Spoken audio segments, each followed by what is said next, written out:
here at Bit Harmony pride ourselves on 4 basic tenets to provide you, dear listener, with not only the maximum legal limit of sweet, sweet video game music, but also a trust in us, your humble hosts. I'm here today to reveal the Bit Harmony secret herbs and spices.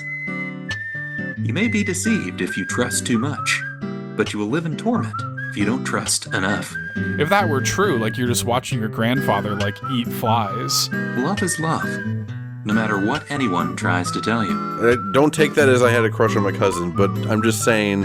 Fiddle and witchcraft, black magic, and general voodooery, only when absolutely necessary.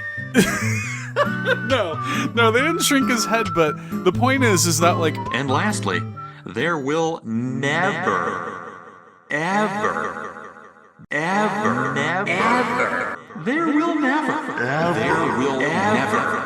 be a Xenoblade Chronicles 3 episode. Enjoy the program. You're listening to Bit Harmony, a video game music podcast. I'm Matt, and it's a swell day for a fine battle. We're talking about Cuphead. I was literally, I was gonna say it's a good day for a swell battle, so now I have to say something else. What's another one? Oh damn! Did I mix up the swell and the good? Did I start? I think I mixed it up. Damn it! Yeah, I think the quote is retake it. I think it's a good day for a swell battle. I think. Now I got to think of one of the other ones. There's one where he says like a great slam and then some. So I'll do that one. And I'm Seth.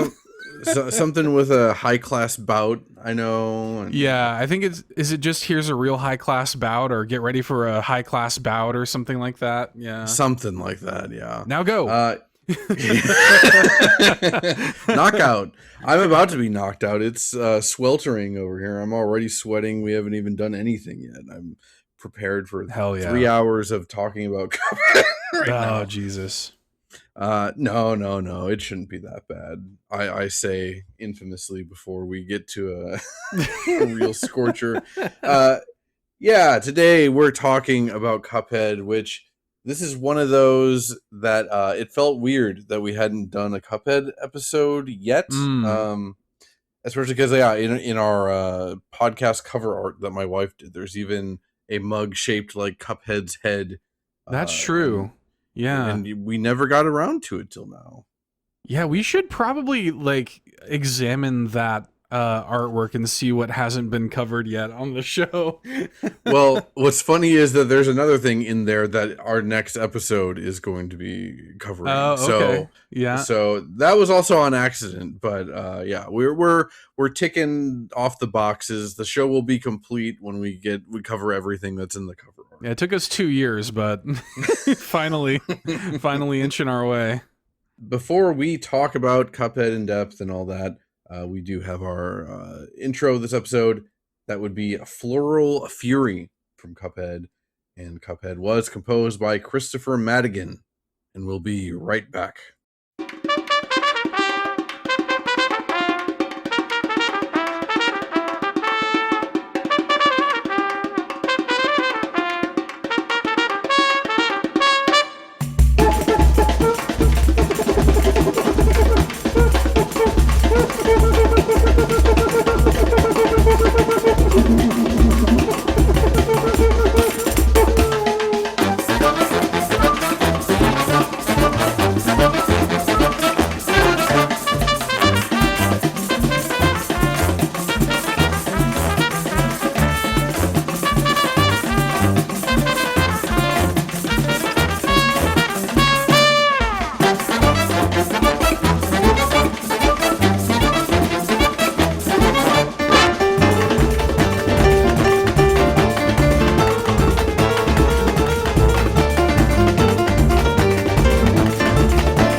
And that was Floral Fury. I never realized how hard it is to say Floral Fury. Floral Fury. Yeah. It sounds like I'm a German person trying to say squirrel in English or something. Floral itself is already kind of an annoying word to say. It's got that weird, like, certain words just have weird shapes. I encounter this a lot doing the work that I do. Like, certain words are just difficult to say because of the shape, like floral. You're like, you're really chewing on that word, you know? I mean, again, I learned all about that doing that dumb song bit for UFO 50 last episode. That some words are just like hard to say, especially in specific contexts. And I'm glad I didn't have to fit Floral Fury into the song last time. This is probably the most iconic song in Cuphead, I would wager. Say so. Yeah. I mean, it did make it into Smash Ultimate of all things, you know, so there's good reason for it too. Like, it's not my favorite song on the soundtrack by any stretch. We'll get to that later, but just the combination. For one, this song has like a very different feel to it than the rest of the soundtrack, either in the base game or the DLC. It's a very Brazilian instrument inspired song and stuff, and that's just very different than the rest of the soundtrack, which tends to lean more into traditional jazz and whatnot. There's some weird mix-ups in there that are very fun. But I also realized, you know, we talked about this a little bit before we started recording, but I never really fully considered Cuphead's soundtrack as its own thing. I never really listened to the soundtrack outside of the context of the game. And the problem is, in the context of playing Cuphead, everything is so white-knuckle, like brutal in your face. You really don't get a chance to appreciate the music. I've played well over like 150 hours of Cuphead in my life. Probably way more than that, actually. Dude, I S-ranked all the 4 versions of this game. I've done it on Switch. Every fight on every version of this game. That's wild. I've played a lot of damn Cuphead, and yet I never really noticed. I knew the soundtrack was good, but I did not realize that we were accidentally curating some of the best game music we've ever covered on this show with this episode until this morning when I was really listening in depth to it. No, I mean, I've always appreciated the soundtrack of this game, and the thing that made me want to cover it is not only because the game is great, but it's so, you know, jazz and like swing and horn forward. It's the kind of stuff that we just lap up like thirsty dogs on the show.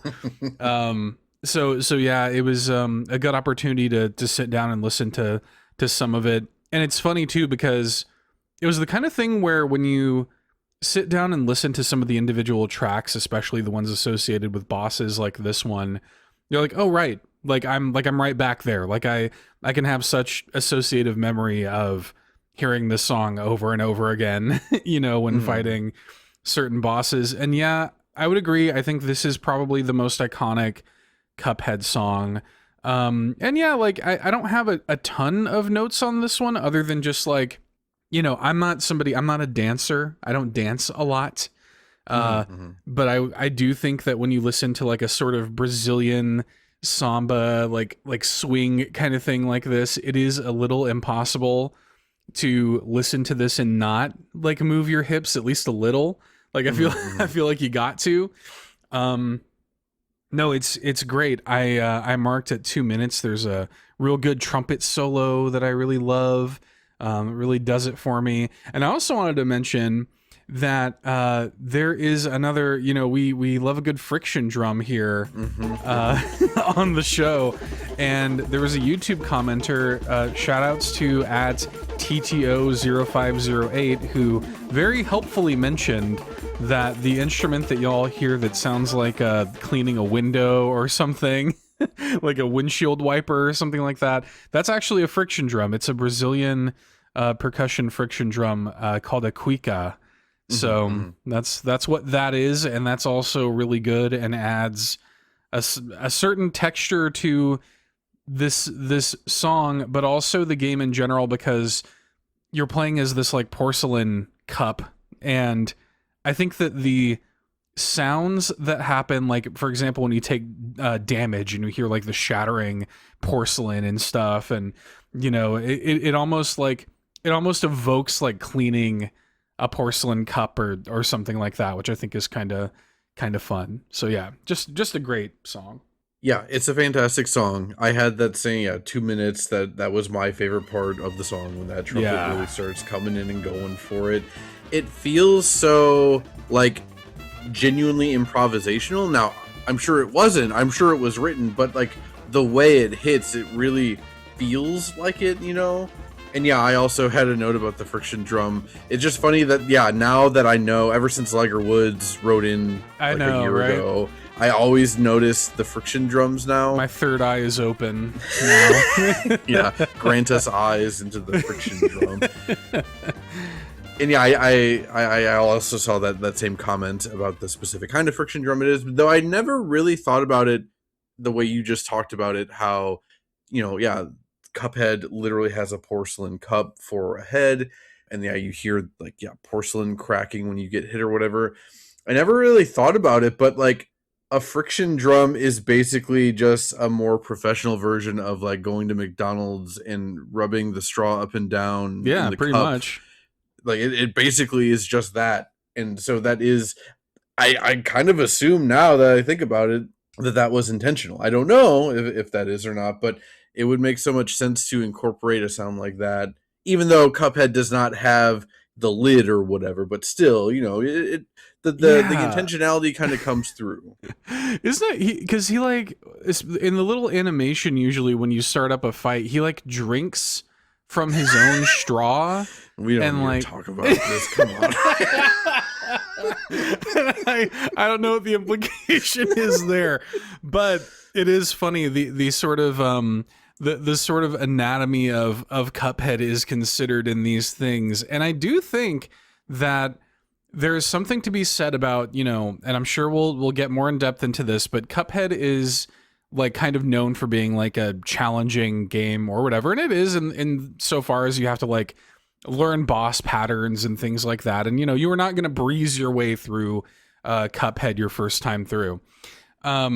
And I think there is something to be said about playing as a character who is inherently kind of fragile, who is made of porcelain, and when you take damage, you hear the porcelain breaking, and so I think all of those little textures are really important to kind of making you feel like something that is vulnerable, kind of against all odds overcoming.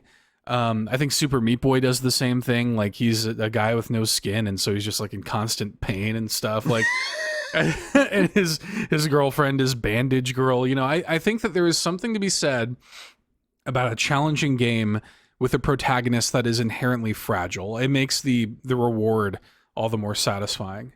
Yeah, I that's a good point. This isn't really related to that, but just in terms of talking about Cuphead and Mugman, I also like that they're just idiots. Like they are just two nincompoops that are just getting into situations. That's all it really is.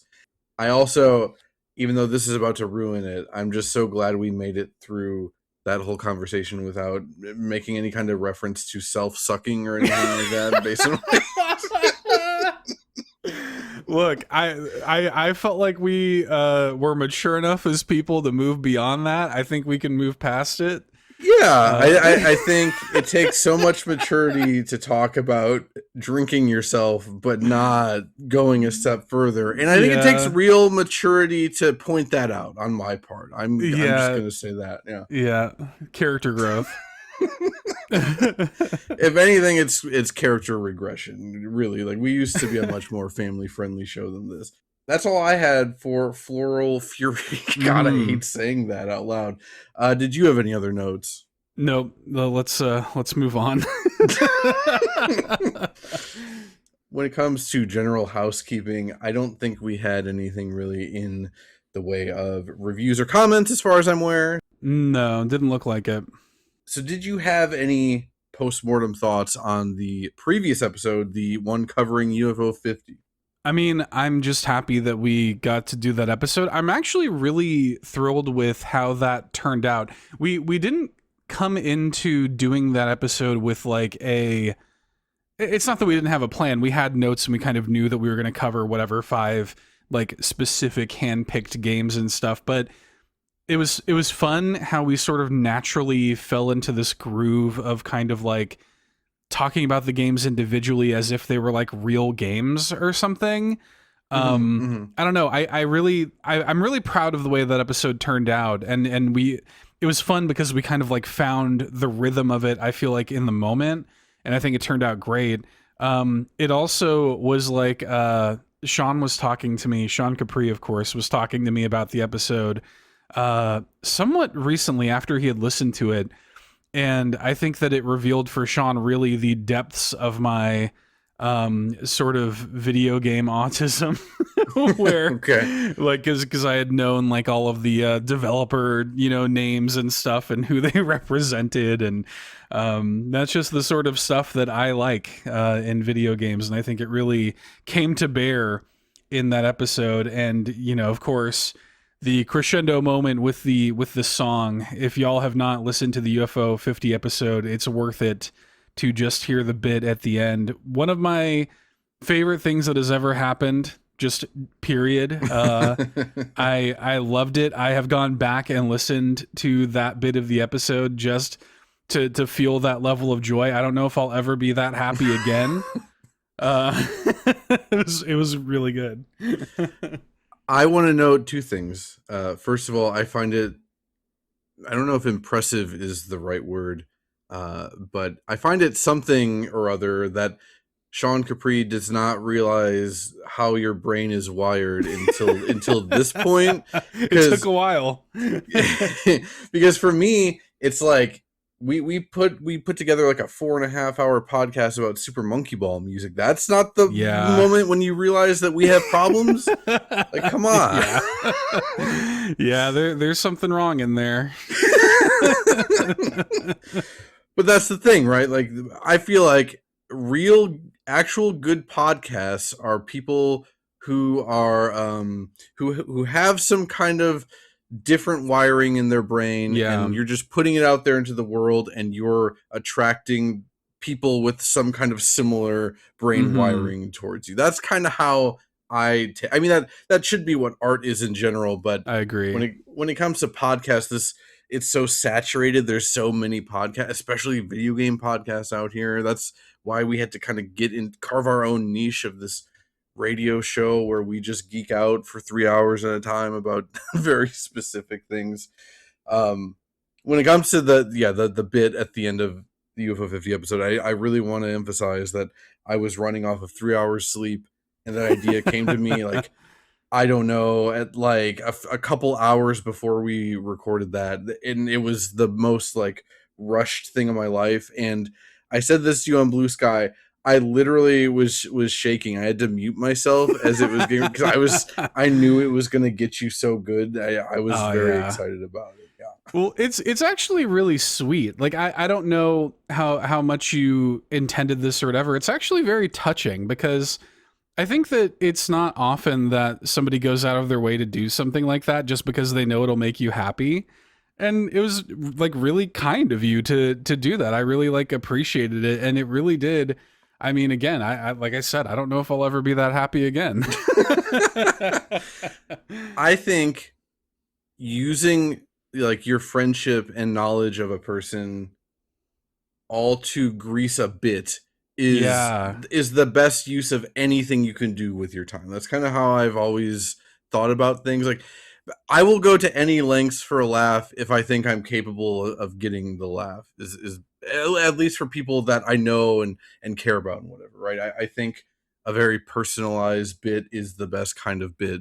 That's what life's all about. Yeah. That truly, I beat Persona 3 Portable a few days ago, and that is basically all that game is about, is caring about the people you care about and resetting the universe so that you can just be together forever. Let's get into the Sean Capri presents the state of the Nintendo Music Address. A bit of a programming note. We're recording this very, very late in the week for us. We normally is nowhere near this late. We actually do have a third drop. I'm just saving it until the next episode because otherwise then we'd only have one drop anyway. So we're going to ignore the most recent drop and pretend it didn't happen. The most recent drops otherwise on Nintendo Music were both the NES and Game Boy versions of Yoshi and The Legend of Zelda Link Between Worlds. We'll start with Yoshi, which is fine because there's not that much to talk about, really. Right. This was composed by Junichi Masuda, which the development pedigree and composer pedigree of this game is really kind of the only thing interesting about the game itself or the music. If you don't know, I actually learned this by listening to Seth on the All In podcast years ago, that Yoshi was developed by Game Freak, hence Junichi Masuda being the composer of this. I'll just say that, like, I don't think this is a bad soundtrack by any means, especially for this small little puzzle game. There's only like 10 songs on the soundtrack anyway. Like, I think it actually does some interesting things from like an 8-bit puzzle game perspective, I guess. I genuinely like it in NES and Game Boy games when they're trying to use these like shrill chiptune sounds to evoke like a more calm song, and like the flower background music is kind of going for that. I appreciate that.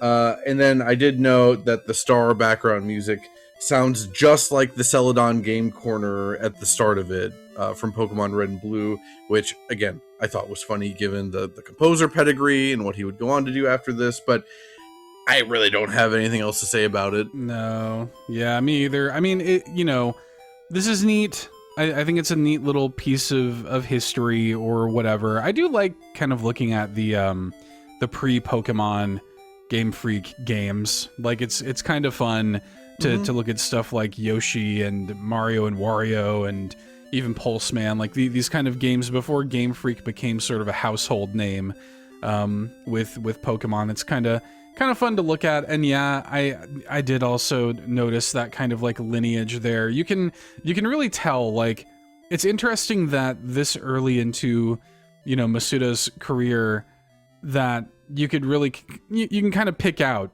a Masuda soundtrack post Pokemon. When you become that familiar with his style, you can really kind of pick out those little bits. Like Mario and Wario has a little bit of that energy, and Mendel Palace even has some of that energy, and yeah, it's a cool drop, but it's nothing to write home about. My main issue with it as a drop, like not as a soundtrack or anything, is just that clearly this was done in the lead up to the release of Yoshi and the Mysterious Book. Yes, which is totally fine. Again, I like that kind of stuff. I'd prefer if they do more of that kind of stuff. But on the other hand, I'm like, this was it. They didn't do like a couple weeks of Yoshi game drops or anything. They didn't do like here's Woolly World and whatever else, or Yoshi Island DS or whatever. I don't even know if that game has a good soundtrack or not. But the point being, it's kind of goofy to just do, if you're releasing old video game music in celebration of a new game starring that character, you only do one, and it's like the least notable one of them all. Like, I don't know, that's kind of goofy to me. So again, I have no issue with the soundtrack, even though it's not super interesting. But yeah, as a Nintendo music drop, it kind of left me scratching my head, especially given how good the drops have kind of been and how timely a lot of them have been lately. This one just kind of felt weird in that way. Yeah. Yep, I agree. Didn't really do a whole lot for me. But this next one, though, pretty damn good. Yeah, The Legend of Zelda Link Between Worlds. This was composed by Ryo Nagamatsu. Learned just like an hour ago that he at least has some kind of music contribution to Dench Attack, actually, which is out in a couple weeks. I knew they were getting a bunch of guest composers in for that, but I didn't realize he was one of them. I mean, yeah, I don't want to, you and I talked about this, we don't really want to spend like too much time on this, because we easily could. This is pretty high up, like the candidate list for like Zelda games we could do a whole episode of the show on, or not that we couldn't do them for anyone, but that we would actually want to do, basically. Right. I love Link Between Worlds. I think it is easily my favorite overhead Zelda game. It's not By even far. Yeah. really a contest at all. And even if you don't agree with that, I know there's actually like a lot of detractors for Link Between Worlds, which I find interesting because I'm just like, it's very weird to me if you love Link to the Past but you don't like this, unless you literally just wanted Link to the Past again. But this is also pretty close to that anyway. In Japan, it's called Link to the Past 2. Yeah. Like, that's the title of it. I love when Nintendo does this, where they do like direct sequels that are also kind of remakes in the same game. Like that's Right. basically what this is. And even if you're not a huge fan of Link Between Worlds as a game, fine. I think that's weird, but I think it's undeniable that the soundtrack is like amazing. In term, not just overhead Zeldas, I think this is like a top 3 Zelda soundtrack for me, period. There's way too many tracks for me to like list here. I will just shout out that I love Mother Maimai in general, and the Mother Maimai's theme with the like that cracks me up every time I play this game. Yeah, no, this is probably, in terms of, I'll say this, because I agree with everything you just said. I love this game, and I do think that it is one of the small handful of Zelda games that I could very easily see us doing a full episode on. But when it comes to the music, this is my favorite. These sort of classic Zelda themes that are present in this game, my favorite versions of them are in Link Between Worlds. Like my favorite versions of a lot of these classic songs are in Link Between Worlds. Like, I think it's a wonderful soundtrack. This is one that I keep sort of pining for to get like a Switch like remaster or something, because I would just love to hear this music like cleaned up, you know, even if they were to like reorchestrate it or something for like a remake. I think that would be great. I don't think you need to do a thing to the game. I think the game is pretty damn near perfect. But yeah, and we all replayed this recently in our little friend group. I say recently, it was probably like 2 years ago. Yeah, I think it was around the time they put the Oracle games on NSO, so that was like 2 or 3 years ago. I think 3. I think maybe. Jesus, that's crazy. But it was really, the game holds up like beautifully well. Like, I would way sooner, go back to Link Between Worlds than I would A Link to the Past, which I've played, 50 times. So right, yeah. I'll just shout out real quick, because I don't know even if we end up doing a full episode of this game down the road, I don't know that this necessarily fits there. It probably fits better for this weird little Sean Capri segment here.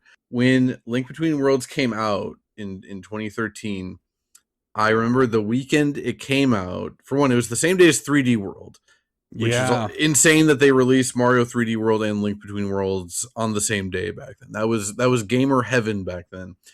But I remember me and a couple friends were taking a trip to visit our friend Jim, who's called into the show before.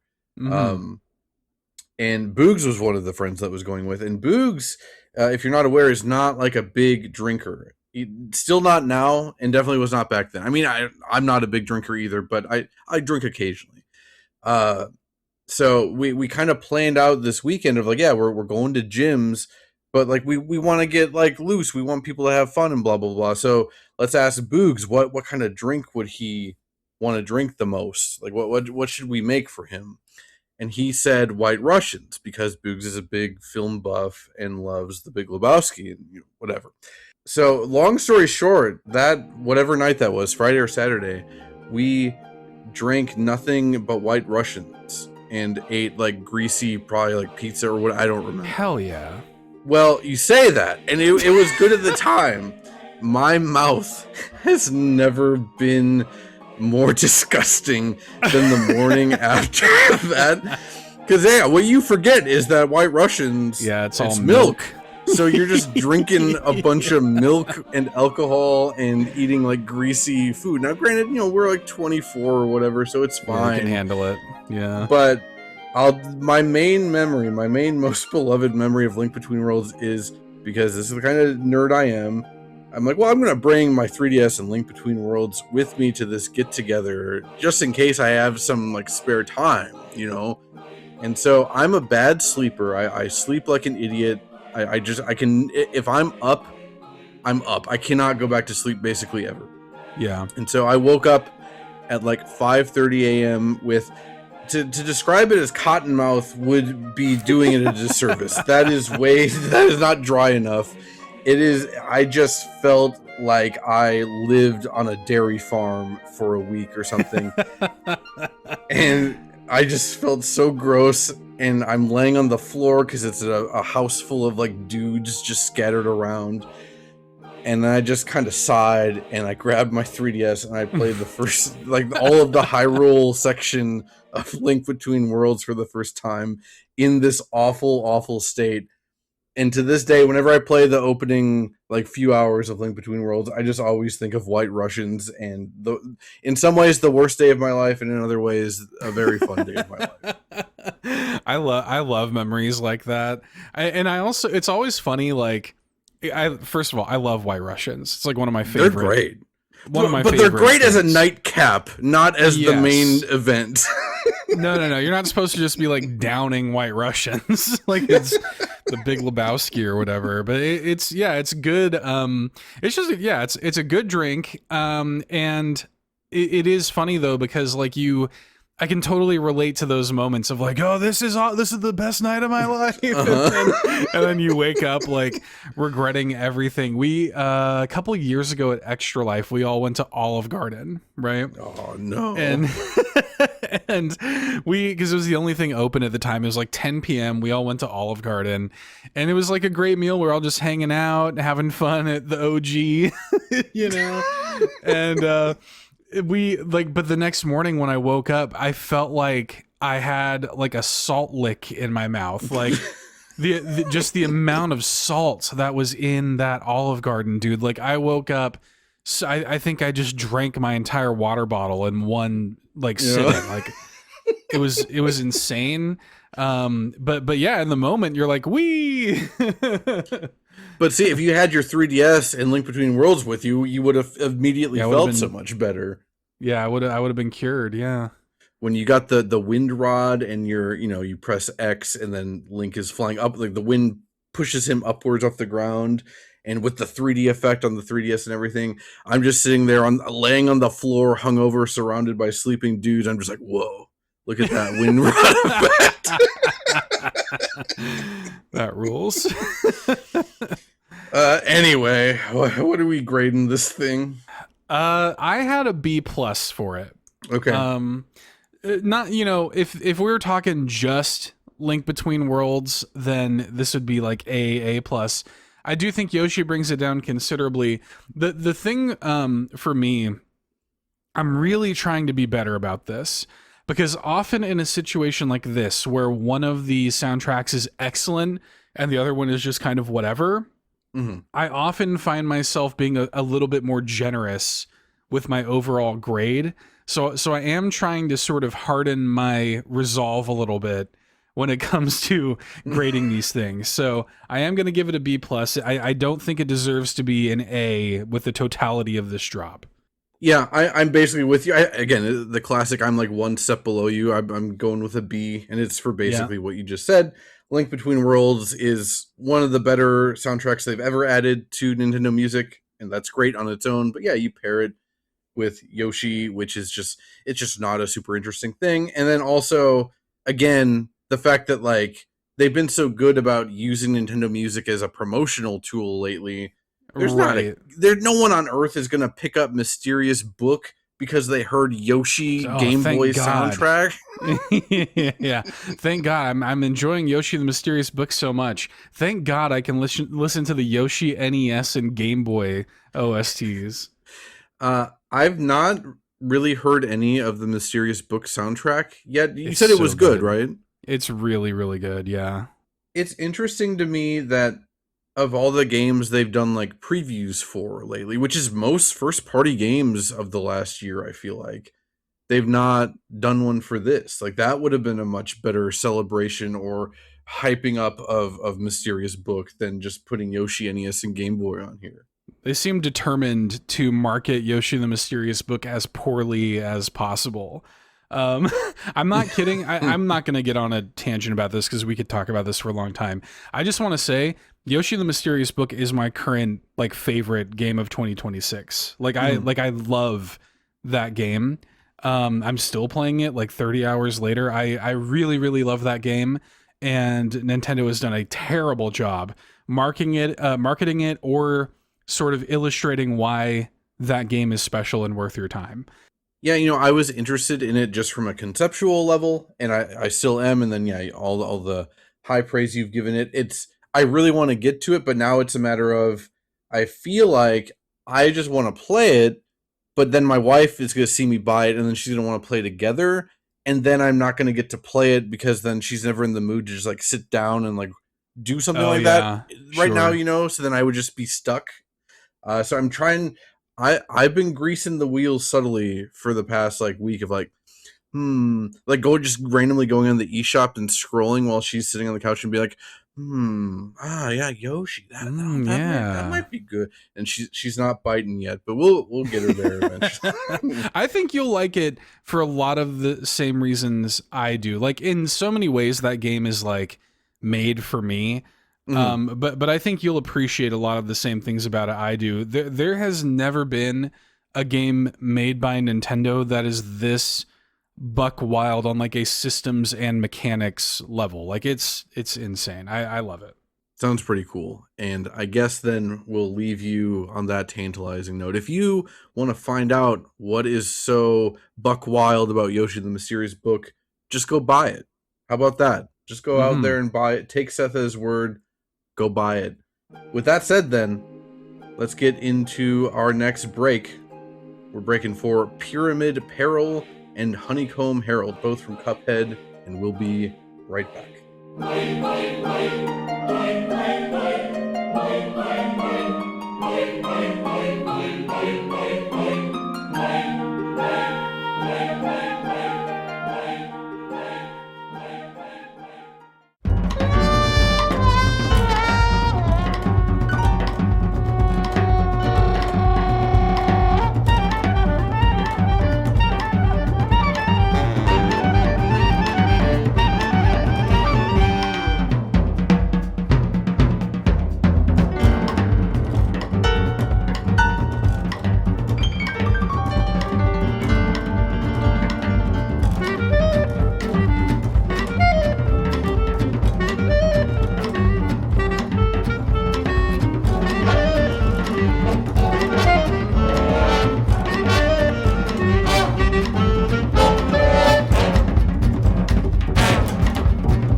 And again, that was Pyramid Peril and Honeycomb Herald.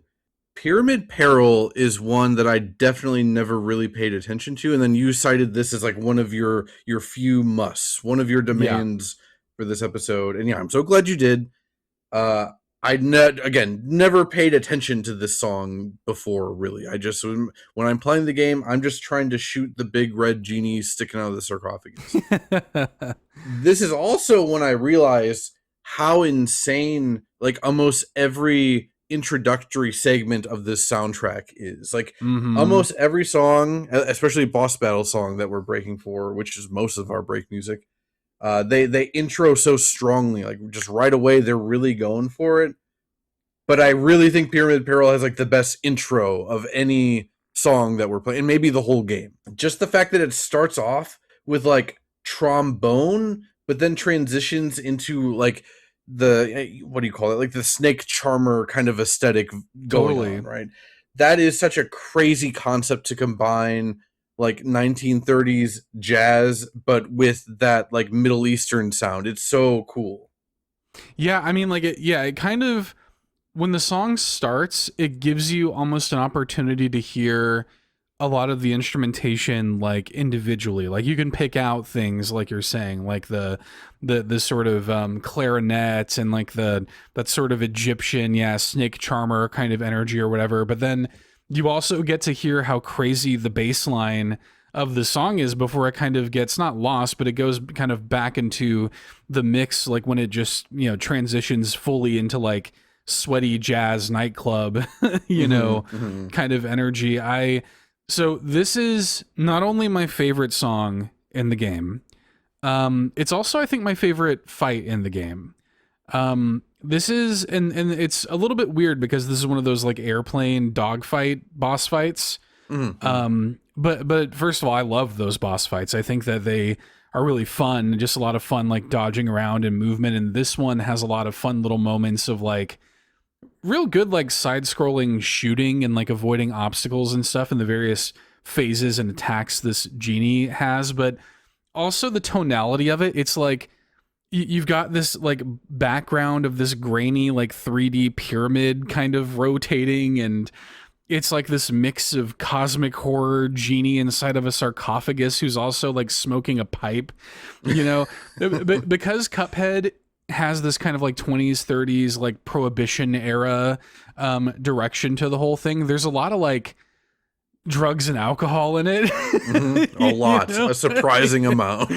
And something about that is really charming to me, not for any particular reason other than, oh wow, yeah, like in a game in 2026 you wouldn't fight a boss who's like a giant cigar or something like that. Like that wouldn't happen today. And I kind of appreciate the boldness of that, and I think that this fight kind of sums up a lot of what I appreciate about Cuphead in terms of the different like art directions that it has going on, the fight itself being really fun and well designed, but also the music. Like it's so complicated, the bass line, the solos, the time signature changes, it's all over the place, and it never really gives you a second to get, I don't know, comfortable with it. It never gives you a second to like settle in. You always feel a little bit on edge.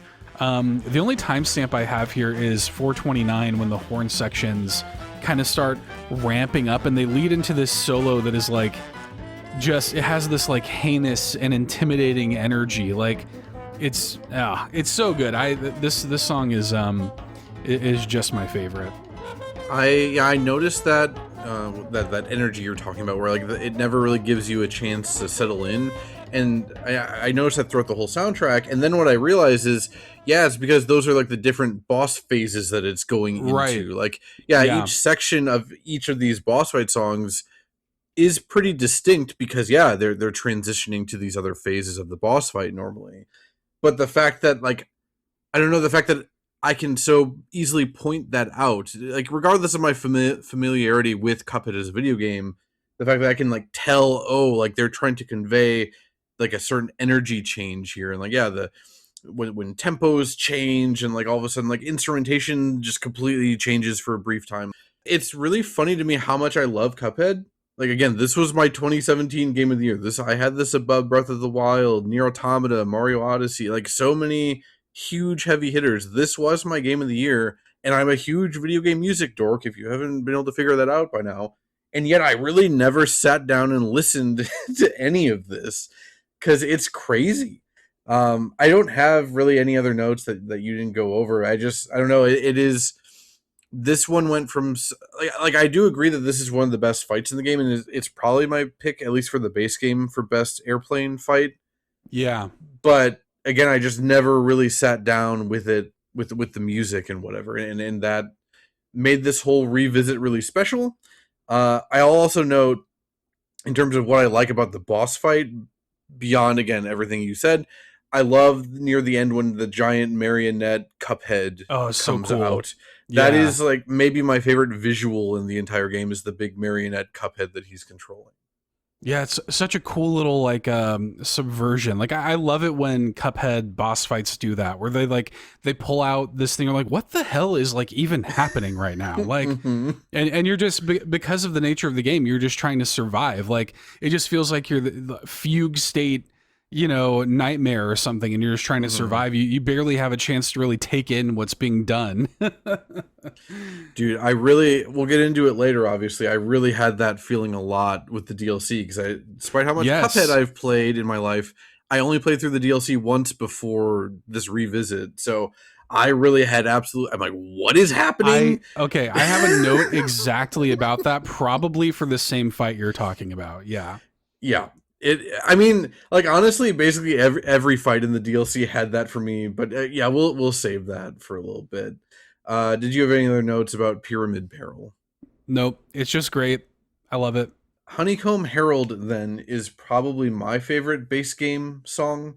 I would say, after revisiting the DLC, it's not my favorite overall. But yeah, base game, I think this is my favorite, which I think is also partially to do with the fight itself. This is not my favorite fight, but it's probably like my second or third favorite in the base game, which is, I think, is interesting, because I think a lot of people hate this fight. That is weird, isn't it? But yeah, I like this fight a lot too, and I feel like a lot of people hate this one. So for me, what it is conceptually, it's like a newspaper office, I think, like in a skyscraper, but it's a big beehive. So it's a beehive of like worker bees doing stuff, including like a security guard and like a worker, and then the queen bee and whatever. And not only that, there's constant honey rising up, and so you're having to navigate, like, getting from platform to platform, avoiding projectiles and enemy hits, and the queen bee taking up like a third of the screen, but also not falling too far into this honey ocean beneath you. I tend to really like the fights that really have a lot of platforming elements going on. Me like too. I love the train fight right before you get to King Dice and stuff. Yeah. I think that might be the best fight in the base game, personally. So yeah, I just love this actual fight. Yeah, this song just rules. Like, this is one of the ones that's just kind of more straightforward, like 1930s Harlem jazz than some of the other ones. But yeah, I don't know. I don't have too many notes on this. I did note that at 104 is probably my favorite part. Like, all the elements of the song are really coming in and going full force for the first time. It's just really good. And then it leads into this little section that, and I understand the connection here. It reminded me of the old Max Fleischer Superman cartoon, which I haven't seen that in 30 years. I don't know what that music sounds like, but I used to watch them all the time. So there must be something in my brain that's triggering that, and it makes sense because, again, Superman, Clark Kent, works at a newspaper office or whatever. So I'm guessing it's intentional. I'm guessing if I were to go back and watch those old Max Fleischer Superman cartoons, that I would pick up on what it is that's reminding me of Cuphead or whatever. But I don't know. That was like a weird moment for me, because on some VHS tape I had as a kid, I had one of those Max Fleischer cartoons, the one where he's like flying against a giant laser that's pushing him back. Hard. And yeah, for whatever reason, I don't know. I'll have to go investigate and see if that's on YouTube or whatever, because in my head, listening to this morning, separated from the game, I was like, oh, for some reason, I'm 5 years old again, eating Cocoa Puffs in the living room and watching that Superman cartoon. It just, I don't know. It was very weird very weird, like existential feeling this morning. I mean, I would say that like that kind of Fleischer MGM animation is probably the #1 influence on this game. So I think that makes a lot of sense. And yeah, I think that what maybe is connecting with you in that way is like the section of the song that you're talking about. Like the song has such a cool texture to it as it builds, because you kind of have, it starts the way it starts, and you get a lot of these like percussive like whistles and rattles, and the brass players are kind of fluttering, and it kind of almost like mimicking the sound of bees with the way they're fluttering the brass section. I love that. But then there's a trombone solo around 39 seconds that kind of begins to welcome in more percussion, like maracas and things. And then after that section that you're talking about, they lead into this harmony passage around the 2-minute mark that like really is when that's like the crescendo of the song almost. That's when it like brings you into just another dimension. And then as you kind of progress and things kind of calm down around 3:30, it becomes very stripped down. It's very like just clarinet and guitar and piano. It's like serious time. And in that kind of way, I feel like it does evoke the more simplistic, I guess, soundtracks of something like those old Fleischer cartoons. Like, it would have these kind of like classic jazz instruments that you could hear and pick out, but they weren't, going too crazy with it, back then. Like they kind of let it all speak for itself, especially when you had to like layer voiceover and stuff like this. They probably just didn't have the capabilities of really having like full instrumentation and orchestration in animation back then, and in that way without it sounding like garbage. So I think that kind of reserved nature as the song progresses, I'm sure was intentional. It's really good. It's really good, and people who don't like this boss fight are stupid. I did have the same note or timestamp at 3:30. I that part like again blew me away, because playing the game, I just never noticed that part. I'm sure it happens at like the start of a transition into like the final phase, maybe, but again, never noticed it. I do want to note, you mentioned the maracas. I loved the maraca shaking. To me, that was bringing to mind not like bees buzzing, but like bees like gently like stepping around like flowers and stuff. Like that's what it was making me think of. Yeah, no, I love this fight. I think the first time I played this game back in 2017, it was this fight, and then the fight, it's right at, or it's one of the fights you can access in the same area where you fight the like rat that's at first he's in a tin can, and then he gets swallowed by a cat, but then it turns out that the cat is a robot that he's controlling from the inside or whatever. Like I played these two like back to back when the game was new, and this was like my Cuphead like nirvana to me. I'm like, have they ever made a game as cool as Cuphead? And it was solely because of these two back to back. They kind of still haven't, to be honest. So at least until the DLC, which I'm very excited to get in there and talk about the DLC. But I guess we got to talk about some other stuff first. Was that it for you with Honeycomb Herald then? Yeah, pretty much. Then I guess let's get into talking about Cuphead proper.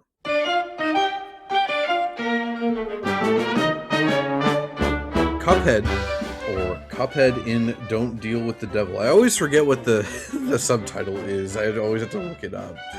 This is a side-scrolling action platformer, kind of incorporating, as we talked about before, this Max Fleischer-inspired rubber hose art style that really makes it look like a 1930s cartoon that you're actually controlling. Beyond its art style, the entire aesthetic is just really oozing that 1930s style, especially the music, which you've now heard a bit of at this point. And when I say platformer or action platformer, it's not fully, it's kind of mostly a boss fight game. Right. It's interesting that they said, okay, we're taking this 1930s animation style for our aesthetic inspiration, but we're kind of going with like 90s games developed by Treasure for the gameplay style. It's Gunstar Heroes, basically. Yeah, it is Gunstar Heroes. I see a lot of Contra Hardcore in here also. Also a bit of a, what's that game called? Alien Soldier. That was also by Treasure. It's mostly a boss fight game, very inspired by stuff from the 90s and early 2000s. Though that said, there are some platformer levels. I think there's like 6, so it's like 2 per world. It's really not much. It is mostly a boss fight game. But that said, as we talked about with Honeycomb Herald, like a lot of the boss fights do incorporate platformer elements. A lot of having to navigate, like, okay, this platform is safe right now, but it might not always be, and like projectiles are coming in my way and stuff. It's a pretty simple game in that regard, but I can only imagine how much work had to go into the actual development of it because of the art style. Also worth noting, and something I literally forgot about until I was doing notes this morning, is that you can play the entire game single player or co-op. I totally forgot that you could play co-op. I've even done it before. It never really enters into my calculus. Yeah, it definitely is like a single player game to me in my memory first, but I have messed with the co-op a little bit. I think it's fun. One thing that I think is very like charming about this game is that the Moldenhauers, they're 2 brothers who made the game. Primarily, they're, of course there's a whole team behind them, but they were like the creative directors of the game, and it's really cute because you can tell that it was very influenced by a life of just playing games together as brothers. And I remember watching, I don't know if it was an interview with them or some kind of like behind the scenes video or something like that, but it was those 2 dudes playing Cuphead together. And it was cute because like they knew which one was Mugman, and he's like, yeah, like I was always Luigi when we were just stuff like that. I think is very cute. You can kind of feel that in the game, and yeah, I think it's probably pretty important to them that this have local co-op, and the game it's interesting because of the structure of the game and the way it works. It's one of those games where it's both easier on one hand and harder on the other in co-op, because on one hand it's like, yeah, if your co-op buddy dies, you can like parry their ghost or whatever and bring them back, and you have extra damage being put on the boss and blah blah blah. That's all great. But also, if your co-op buddy dies in a boss fight, you now have to go out of your way to try and revive them, which could put you in even more danger. And when you can only take whatever 3-4 hits, that can be the difference between success and failure. So it's interesting. It doesn't, like, in other words, co-op is not easy mode in this game necessarily. Another thing that's interesting, I don't know if you remember this, when the game was first revealed, it was not gonna have the run and gun levels at all. I do remember that. Yeah, it was just gonna be boss fights, and I like the run and gun levels, but to be honest, I don't know that I need them. Like, I actually would have been perfectly fine with it being a straight boss fight game. Like, that to me is the highlight of the game. And I like the run and gun levels, but a lot of them do feel a little tacked on to me. That might be my only like material complaint with the game. They do sometimes just feel a little like they're there, like I'm just kind of doing them. But no, I do like I do like pretty much everything about this game and what they did with it. Yeah, I remember there was like backlash. I think the game got delayed because they're all right, I guess we're gonna put in some platformer levels, and yeah, they're fine. I don't have any issue with it. They are themed in fun ways. I really like the one that takes place on like the pier near the end of the game or whatever. Like, yeah, they're fine. But if I'm being honest, yeah, I would trade all 6 of the platformer levels for just like one more boss fight level. 1000%. Yeah. Obviously, I'm aware that's not how things work, but I'm just saying quantitatively that, yeah, I would rather just have one more boss fight than all the run and gun levels. Yeah, we'll get more in depth into some of this stuff if you're confused as to what we're talking about. But yeah, it's like we said, it's mostly a boss fight game, but they do have some stuff with platforming levels. There's also like a little bit of like secrets to find in the overworld and NPCs to talk to, which I like that stuff more than the run and gun levels Me too. too. I like having an excuse to talk to the weird apple-headed guy. Like it would, hide all the coins in the overworld, not in these run and gun stages. Yeah, but Right. yeah, the run and gun stages are okay for what they are. This did release originally for Xbox One and PC in September 2017.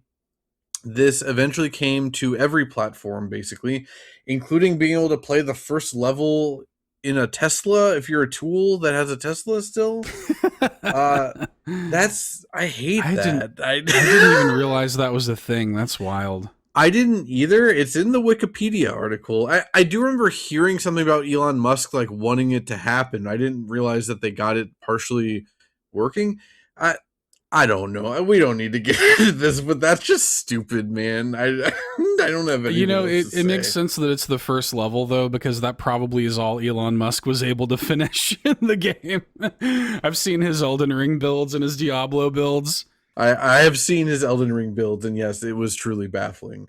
But yeah, this was originally being like, I don't remember if this was like fully published by Xbox at the time, but they definitely had some kind of like marketing deal with them at the time, because this was an Xbox and PC exclusive at the time. Maybe the biggest shame in my life, I briefly owned an Xbox One solely for this game. I bought an Xbox One, just a One S or whatever it was called, just to play Cuphead. And then when it came to everything else, I'm just like, okay, I'm getting rid of this now. It was one of like 3 good games on that platform. Dude, I think I literally only played Cuphead, the Rare collection, and Master Chief collection. I think those were literally the only things I used it for. Same. Yeah, I think I had like Cuphead, Ori, and like Titanfall maybe. Oh, it's funny, I forgot about Ori because it's literally the next line of the notes is that, this was at a time where Xbox was just kind of dipping its toes into, hey, maybe we should put some of the stuff we publish on other platforms and make more money off of it. Because, Cuphead and Ori were kind of the first ones where I remember that happening. Maybe there was something else before that, but these were the first 2 that I really remember being like big deals, especially coming to Switch. I'm like, oh, sick. I don't need to own an Xbox for just like 2 very good indie side-scrolling things anymore. I can just play these on my Switch. And I kind of lost my mind when they announced this coming to Switch in like that Indie Direct back in 2018 or whatever it was. I think that might have been the day I literally sold the Xbox. Honestly. I'm out. Yeah. Interesting to note, because I did watch like the old reveal trailers and stuff this morning. Okay. So as far as I'm aware, the first like major public showing of the game was at Xbox's E3 2014 press conference, though it did have like a smaller indie reveal announcement in 2013. I will say, okay, I'm sure you're the same way. I would hazard a guess, but like back then in like the late 2000s through like mid 2010s, I watched like every video game press conference, especially at E3. Yeah, I was watching this garbage ass Ubisoft stuff, like I'm like, well, what else am I going to do? I'm going to watch awful, boring press conferences for games I don't care about. Why not? If you ever wonder like how Seth and I have this much knowledge about the game industry, it's because we wasted so much of our lives watching these awful press conferences. And this is what my brain decided to retain instead of other languages and whatever else. So anyway, what I remember is when this was shown at Xbox's E3 2014 is that this was like the showstopper, even though it was like a 25-second trailer. I remember it was not just me. I remember going on the internet and people were like, what was that game? What was that, like a 2D, like a 1930s looking game? What was that? Mm-hmm. Yeah, I remember that too. I remember that kind of like feeling of like, whoa, what the hell was that? Like, I want to play that. Like, because I mean, at that time, the Xbox One era was so terrible and it's only gotten worse for them, but like, man, we really were looking for anything. And I definitely have those memories of like watching every press conference just to absorb like as much as I could or whatever, even if I wasn't interested. And so whenever you would kind of get a little gasp of fresh air in the smog, like Cuphead, you would remember it. And I do remember the reaction online being like, oh my God, Cuphead. Yeah. And then it eventually released, but not till 2017. I remember like basically every year they had another trailer at Xbox's events. It's always like, okay, but when's the game coming out? I remember that was my reaction. Then they delayed it because people were mad about it only being a boss fight game. Look, Punch Out is one of my favorite games of all time, like the Wii Punch Out specifically. Yeah. I love a good boss fight game. They don't make enough games where you're just fighting bosses. If anything, there should be way more of these things. And it's funny, the DLC doesn't have any platformer level, right? I know there's like the one optional level where it's like a kind of you have to survive, or it's a bunch of like enemies, not bosses, but it's still not like a platformer level. Right. That tells me that they also realize like, this is a waste of time. Kind of. Really, the platformer levels just exist for you to be able to get coins and then buy cool stuff in the shop. I do have here a very, very brief story setup because this game does not have too much of a story. It has a lot of like themes going on, but not much in the way of story. It is literally just Cuphead and Mugman like gambling for some reason. And then they end up getting into debt with the devil himself. The devil makes a deal that if the boys go and collect all the soul contracts of other debtors to the devil, that he'll show them mercy. And then Cuphead and Mugman go home and they talk to the Elder Kettle. It's literally pretty good. Literally a kettle with mustache and a cane. And then he gives them a potion that lets them shoot like energy blasts out of their fingers. And that's kind of about it. I don't know if there's anything major I missed there. No, not really. I mean, it's a pretty simple setup, and I do like that. Again, this 2030s prohibition thing. It's like they're gambling because of course they are. That's what everybody was doing back then, or whatever. So they're just a couple of gambling dudes. Which is also just so funny that now we live in this like what do you call that, like the betting economy. There's like people use like a fancy word, prediction market or whatever people are like trying to masquerade it as. Now it's like, no, you're just gambling, and most of the time this is manipulated stuff going on anyway. Right. So, hey, if you're addicted to gambling in 2026, maybe you would have been better off living in the 30s, I guess. It would have been at least more fair, maybe. You would have at least had more company. Yeah. You had Cuphead and Mugman with you. I didn't know where to put this question. Are you more of a Cuphead or a Mugman man?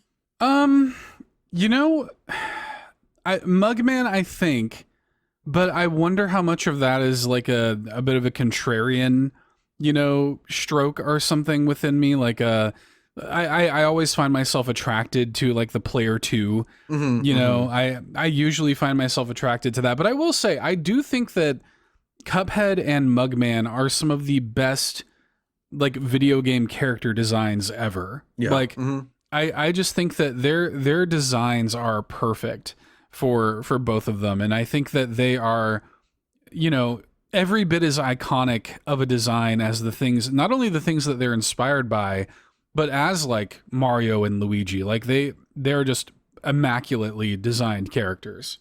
Yeah, so I'll say, I'm a Mugman guy. My name on Twitter for years was Matt Mugman Murray. I was very proud of that one. I'm with you. I also tend to like the player 2 character more. However, I just think Mugman, regardless of that, is cuter. I like that he's light blue. I'm more into to blue than red as a color, but I like his eyes are way cuter. I like his big like bulbous nose. I like that in the cutscenes that he's kind of the more like, well, hold on there, Cuphead. They don't actually talk, but that's just my impression of what I imagine Mugman sounds like. I never watched the cartoon actually, though. Oh, okay. It was okay. Like it's a little like it has a little bit of that zany sort of modern cartoon energy, but I mean it's solid. Like I think you'd probably get a kick out of it watching it as like a as a fan of it. They work in a lot of the bosses and characters from the game. It's a cute little show. It was just one of those things where I'm like, I'm fine kind of thing. Like I don't have any problem with it existing or whatever, but I just never got around to it. Wayne Brady is King Dice, so there you go. Okay, sure. I don't know if I feel one way or the other about that, but sure, why not? So anyway, Elder Kettle gives you the potion that lets you shoot lasers out of your fingers or whatever, and then from there the actual game starts. You have, as we mentioned before, an overworld to roam around in, and you select what level you're going into from there, be those the boss levels or the running gun stages. Each island also has a shop, and we also mentioned that there are NPCs to talk to, which is funny design because it only happens a couple times, but there are some things that are tied, like unlocks that are tied to talking to Right. NPCs. Like in the aeroplane levels, to get your like bomb alternate attack, you have to talk to the NPC in the second island. Otherwise, you just don't get that, which is kind of odd that it literally only Right. happens like the one time. But again, I like having an excuse to talk to the goofy characters or whatever, but it is just kind of weird that they do that. Yeah, it is weird. I mean, you can explore the overworld and find like some hidden coins, and coins are pretty valuable. Like because you don't get many of them. Like it kind of is a big deal when you do find some coins and you can bring it over. Like I think probably the most expensive thing that's ever in the shop is like whatever, like 6 coins or something. So Right. Yeah, I think like most of the alternate shots are like four coins or something like that, which is, that's the majority of the coins from like one running gun stage if you get them all. So it is like a big investment. But there are 3 islands total, and you have to collect all these soul contracts on an island to be able to advance to the next one, that aka you beat all the bosses on that island. Again, the platforming stages are mostly optional, the ones we've been kind of complaining about. But again, they each contain 5 coins in them, so it's like you want to do them. Like anyway, like you kind of get locked into doing at least a decent chunk of them just because you don't want to be stuck with the default little blaster. Like you want the different gun. That's also like the best part of the game, is experimenting with the different shots and whatever. Also, beating the running gun stages also opens up shortcuts on the world map. But yeah, I think with maybe one exception, you can actually play the game without doing the running gun stages if you really want to go down that route. And again, you can also buy charms from the shop, not just the different shots. These kind of give you passive abilities, or not really abilities, but passive modifiers, like simple things like they give you more health, or they change how your super meter builds up. I literally never use a charm that isn't the smoke grenade that makes the smoke bomb is the only one for me. Yeah, there's no reason to use anything else unless you want to play as Miss Chalice, because that also is a charm that you have to equip. Right. But yeah, the smoke grenade makes you invisible, which is like a bad thing when you dash specifically, but it gives you iframes when you dash that you normally don't have. So once you get used to it, the invisibility doesn't matter. Like you just know where you're going to end up when you use that dash, and it's not that big of a deal. Yeah, there's literally no reason to use anything else, honestly. And then lastly, we already mentioned it briefly, but while most boss stages are like on foot, like Cuphead or Mugman is on the ground running around shooting, there are like, I don't know, I'd say like a quarter or maybe like a fifth of all the bosses are these aeroplane levels, like 1 or 2 per world basically. And yeah, these become like full-on like bullet hell shmups, which, okay, I will say this that I found very funny because of how much Sectori I've played this year, and even maybe some Star of Providence last year. I found these aeroplane levels were much easier than I used to. Not that I, when you're playing on like the normal difficulty, like I'm so seasoned in this game, it doesn't matter to me anyway. I can beat everything in a couple tries, but I really like genuinely did most of the aeroplane levels without even getting hit this time. Just because I'm like, oh yeah, this is like literally nothing compared to what I'm dealing with on a moment-to-moment basis in Sectori. Yeah, I could see that. I mean, it's like the training that you've had now.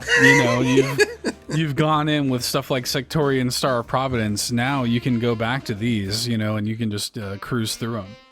my training kicked in when I had to fight that giant bird in the clock or whatever it was. That used to give me trouble when I first got there. That boss gave me trouble, but now it's like, yeah. And it's funny because like I remember that was the first boss that I ever saved my full the first time I beat him. Like I captured it on the Xbox capture or whatever back then, because I'm like, oh my god, I can't believe I beat this damn bird. I really like the end of that fight when he dies, he turns into like a featherless chicken, and then the other birds are like salting him or whatever, which is extremely morbid. Super dark. but otherwise, there's really not much else to say from a gameplay standpoint or really like a story standpoint. Like it's a very straightforward, again, action platformer, running gun, Gunstar Heroes inspired thing, right? So in terms of specifics and your moveset or whatever, yeah, you jump, shoot, you can dash both on the ground and in the air. You can activate your special and EX moves by building up meter and then spending it. And then you can also parry pink shots. It's probably like the big thing we haven't talked about. And the words parry pink shots might sound very esoteric or weird if you've never played the game. Superman character. That's old parry pink shots. Yeah. But basically what this means is it's pretty literal. Anything that's pink in the game, you can parry it. And the way you parry it is by jumping.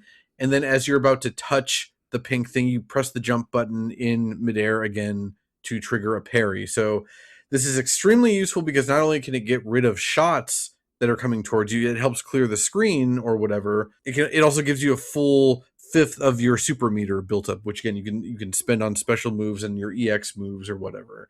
And it's also funny that it has all these like modern fighting game terminology things going on, like EX moves and stuff like that. But that I feel like a lot of people really struggle with the parrying the pink shots mechanic, which to me that's like kind of what separates Cuphead from like any other game in this category. Like that's really what puts it over the top for me, because like not just of how cool and weird of an idea it is that you can like bounce off of only pink shots in the game, but also just the slapping sound that it makes when you do it is so satisfying. I just love doing it.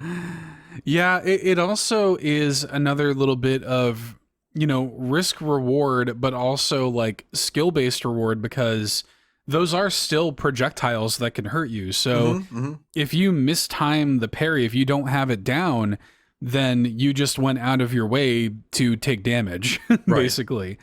So you kind of had better get good at parrying, and the game incentivizes you to do it because you're sort of graded at the end of every stage by how much health you finish, the amount of time. I think it's time that it took you to finish the game or the boss fight, the amount of health you have, the amount of times you parried, and the amount of times that you used your super move. So you're graded by that stuff by the end. So ideally you want to complete a boss fight without being hit, parrying 3 times, using your super move 3 times, and completing the boss fight quickly is the ideal scenario. Right. Which, yeah, especially when you're new to the game, is easier said than done. But yeah, to get S rank, you have to do all that. You have to get like a perfect score, but also on the expert difficulty, which is way harder. Everything moves faster. Some bosses even have like new moves and whatnot entirely. Yeah. It was hell. But that's like my favorite kind of game hell, is when I'm spending like 2 hours on a single boss in this game that I love, like really like chewing up its moveset and analyzing it and stuff. I love stuff like that. And Cuphead, how good it feels to move around and shoot and jump and whatever in this game, coupled with that 1930s aesthetic that still has never really been matched. You know, I know that they just put out like the mouse PI whatever, which I do think they did a good job with the style or whatever, but I'm just not as into like the first person shooter gameplay as I am like a side-scrolling Gunstar Heroes like thing, right? You know, like I think that my interest in mouse PI in so many ways, and I guess I've never really considered it until just now. Like I kind of do just want something that'll hit me even a little bit the way Cuphead did. You know, like I think that alone is really like 90% of the reason that I want to play mouse PI. Yeah, and I'm also still interested in playing it. You know, I've heard mixed things about it, and it does make me curious how I'm going to land on it, because like I love the movement in that game does look really cool, and again I like the aesthetic, but I also see people's complaints about it, and I can totally see why people are not liking it for the reasons they do, and it just makes me kind of curious about it. There's just too much other stuff to play right now. Otherwise, I probably would have played Mouse PI by now. Also, part of the reason we're even doing this episode when we're doing it is because to stave off wanting to play Mouse PI, to be honest. And I will say, revisiting this game for the first time since the DLC was new, and playing the DLC for only the second time, it might as well have been new to me. This did scratch the itch for like a new Cuphead or Cuphead-esque thing for me in a way that I wasn't expecting. Like we'll save it for the next section when we go explicitly into the DLC talk, but this is maybe the most fun I've ever had revisiting any game for this show. But I really love the DLC in a way now that I didn't when it was new. The DLC is basically a sequel. Like, it's hardly DLC. It's basically another Cuphead game. Right. There's a lot of stuff to get into there, and I'm excited about that. From the base game, like, do you have any like favorite bosses or stages or weapons that we hadn't talked about yet? Like, what was your like loadout going into most things in this game? Yeah, I mean, we talked about this. I think my standard kind of like catch-all loadout is charge shot and spread shot. Like, just having that level of coverage, you know, and pure damage output, I think is important, you know, and that's kind of my go-to. I even just really like the standard pea shooter that you start with. I think is a totally good and versatile weapon. Even the sort of special move tied to that with the Mega Blast or whatever, I think is very useful. The only time I would really stray from one of those three is I had a little bit of a stint where I went with the lobber, because there in games like these, I feel like there's always a point in time where you're like, you have just failed to a boss just enough times to where you're like, I gotta try something different. Like it you know, it must be the weapon I'm using, you know, and then you just try other things. And what I found was that because the lobber is this kind of like, yeah, this lobbed shot that kind of like splits off, it was really good for boss fights that had like ads, like the Honey Hive Herald or whatever. Like that is a great place to use the lobber. And you know, so I think that all of the weapons in the game have like their utility. But I did my standard go-to was just the spread and the charge shot. Yeah, spread and charge like all the way, in terms of like if I'm just trying to like replay the game like casually and blast through it in an hour, spread and charge all the way. I will say, when I revisited it for this podcast, I went on my way to only use some of the new weapons from the DLC, because you do get access to them pretty early on in the base game. You just have to get enough coins to buy them. And I think there's 3 new weapons in the DLC, and I use mostly, I can't think of their names, but one is like a tornado, kind of looks like Airman's weapon in Mega Man 2, where it starts off going straight forward and then it kind of arcs upward. So it's like really, really good for hitting enemies above. But also, I think 2 shots come out of it at a time, so it does good damage if you can hit them with both. And then the other one I used was like this little red lightning bolt that it starts off shooting straight forward, but eventually it turns into like a homing attack. Yeah. So I went out of my way to use these weapons for this replay, just because I'm like, let me experience something new with this game. And I use Miss Chalice, which again we'll talk about in the DLC section. And so I had a very, very different experience with Cuphead this time around that I've never had before, which was very, very fun. But I will say, at times I was definitely missing my spread and charge because, I tend to not like the homing weapon in any game like this. Like in Gunstar Heroes, I don't like the homing weapon either. The only time, there is in the base game, there is like this green homing shot. It's the weakest shot in the game, but I do find that weapon actually very good against the dragon at the end of World 2. Because his final phase is like pure platforming, like, but you're also having to dodge a whole bunch of stuff going on. Right. And so if you could just start using your homing attack, you could just focus purely on the platforming and just hold the fire button down and know that your shots.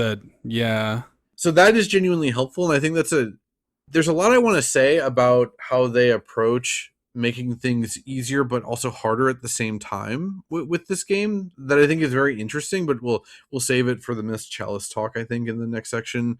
But I just think that's genius game design, because like Gunstar Heroes, again, which is maybe this game's main inspiration, has a homing shot that you can do, but like nothing in the game really requires a homing shot on the level that this game, or I shouldn't say requires, but nothing that you fight in Gunstar Heroes I find is as useful to use a homing shot against as like just the dragon in Cuphead alone. I think that's very interesting that like you are incentivized to experiment with the different shots instead of, again, I'm at a point where I can just use spread and charge, but yeah, it's fun messing with the different shots and whatnot. It's genuinely very cool. I think that is where games like these have their most potential, because one of the things that I've come to really value in video games is expressiveness in the player's combat ability. One thing that I've come to really appreciate about this stuff in general is just like friction sort of incentivizing expressiveness, or finding ways to change up what you're doing to approach these situations differently. It's really funny that we're talking about this now because Mina the Hollower just came out, and that's like Mina the Hollower's entire thing. That is the game, yeah. Yeah, that is the game, is that expressive feeling and being able to change up, your trinkets and your weapons and stuff like this, and kind of finding your way and finding what works for you in a particular scenario. That's what Mina the Hollower is all about. And in this game, it's like, yeah, I could just use my comfortable, charge shot, which is basically Mega Man X, or like my spread shot, which is basically Contra. I could just stay in these very comfortable lanes. Or yeah, like you were saying, I could, change up my moveset to meet the situation. I think that's so cool. Like, that is when you go from just a really solid, like, whatever, like side-scrolling shooter thing to something you can really like sink your teeth into, and you can kind of learn what is available to you and learn how you can use it to your advantage. Like that is the peak of this stuff for me. Yeah, we won't go on a Mina the Hollower tangent. How far are you right now, actually? I've put in like 5 hours already. I just got it yesterday. I've done the first, I did the first like crypt. Well, I guess you can do them in any order you want, but I did the crypt first. And I got through that, and I'm kind of on my way to, I think it's the swamp or the bog or whatever. Yeah, the bayou, Bayou, that's it. Yeah, so I'm getting into it. I've unlocked a bunch of different trinkets. I have 3 weapons now. I'm really enjoying the shield a lot. Yeah, it's really, really good. I'm excited to I'm so excited that I finally have it now. I got my Kickstarter code a little bit earlier than anticipated, so I got to really kind of play it a bunch last night, and yeah, it's excellent. Yeah, I got to review Mina the Hollower early, which that's not meant to sound like a brag. If it does, if anything, it was sad for me because I've never gotten to play a game early that I so wanted to talk to other people about than Mina the Hollower. It would have raised my experience with Mina the Hollower even higher if I'd gotten to play it along with everyone else. Sure. I literally can't wait to hear you and other people I know talking about it. I'm very, very excited. There is some very surprising stuff in there. And I'll also just note that going directly from playing the shit out of Mina the Hollower in time to hit embargo and then going directly into Cuphead has been some real gaming bliss for me in the past week or so. Before we get into our next break, then, was there any favorite bosses that we hadn't mentioned from the base game that you wanted to shout out here? Oh, I have to. I mean, you and I both being appreciators of the Dragon Quest slime. How do I not shout out Goopy Legrand? Who I think is my favorite early game boss fight. I just love that dude. A really easy boss fight. Even my first time playing the game, I don't think it took me more than 2 tries to get through Goopy Legrand, but he's just a fun, again, very clearly sending up the Dragon Quest slime, but also he pops a pill on his second phase, very Boy and His Blob, kind of eating a bean or something, and he gets big, and that's kind of, I don't know. I love it when the games kind of when the bosses send up other things or have some kind of reference to especially video game tropes, because the thing that's so cool about Cuphead is obviously it's very inspired by retro animation, but it also takes advantage of the fact that it's a video game, and like it has just as many little homages and nods to video games. So like it pays off not only whatever your knowledge or relationship might be to, you know, retro animation stuff, but it also pays off whatever your knowledge or relationship is to video games. And yeah, I love that about Cuphead. So yeah, shout out to Goopy Legrand. He's probably the only boss that I still remember like the name of. Sure. A lot of them I don't think I do remember the name of them, but I like what's her name? Like the Baroness with like the sweets castle, like the sort of Candyland one. That one is really cool, but yeah, I have no idea what the actual name is. I do like the fights where there's a bunch of mini bosses that you have to beat first. Like when you fight King Dice, you have to beat a bunch of different like vices, like cigars and drinks that are tilting over and stuff like that. That's really fun. Yeah. And yeah, with that giant like sweet cupcake queen lady, she's throwing out like gumball machine bosses at you and like candy corn bosses. It's very, very fun. Yeah, in terms of referencing other games, like, yeah, you might be thinking, yeah, of course they're going to reference it, like we said, Gunstar Heroes and Contra and stuff. And yeah, there's plenty of that in here. A lot of Final Fantasy references throughout the base game and the DLC, which I find very interesting. Again, the train fight, it's basically Ghost Train. It's the Final Fantasy VI, Phantom Express. Not just that, but also the opera singer lady fight, like when they bring down like the big cardboard cutout version of her, it's framed it even kind of looks like Kefka, doesn't it? I guess the way she's looking. So yeah, a lot of Final Fantasy in there, which is very fun. In terms of other bosses, we already talked about the Rumor Honeybottoms. That's the only boss name I remember because I love the name Rumor Honeybottoms. That's pretty good. The rat that gets eaten by the robot cat, that's extremely good.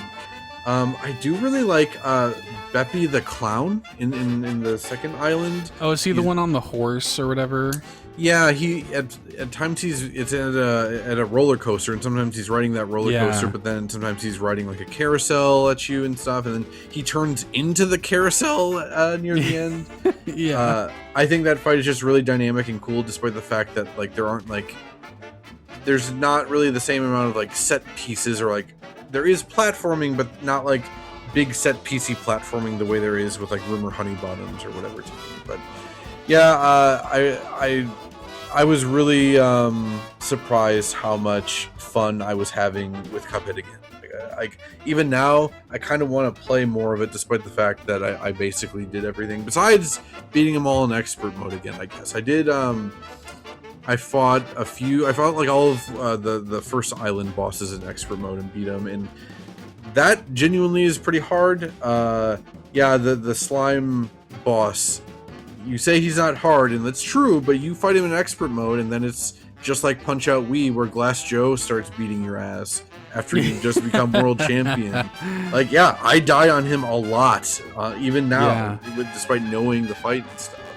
Yeah, just a super cool game. And yeah, like I said, or like Seth said, not just full of shoot 'em up references, just full of like video game references, but then also like animation nerd references and stuff. It's a really lovingly made thing to a degree that like you don't get to see nowadays. Even though this game isn't even 10 years old, it feels like it's from a different era at this point. I don't know that we ever see anything with this much like love and attention put in, and this like level of animation and budget and stuff also crammed in there. With that said, then let's go on a break.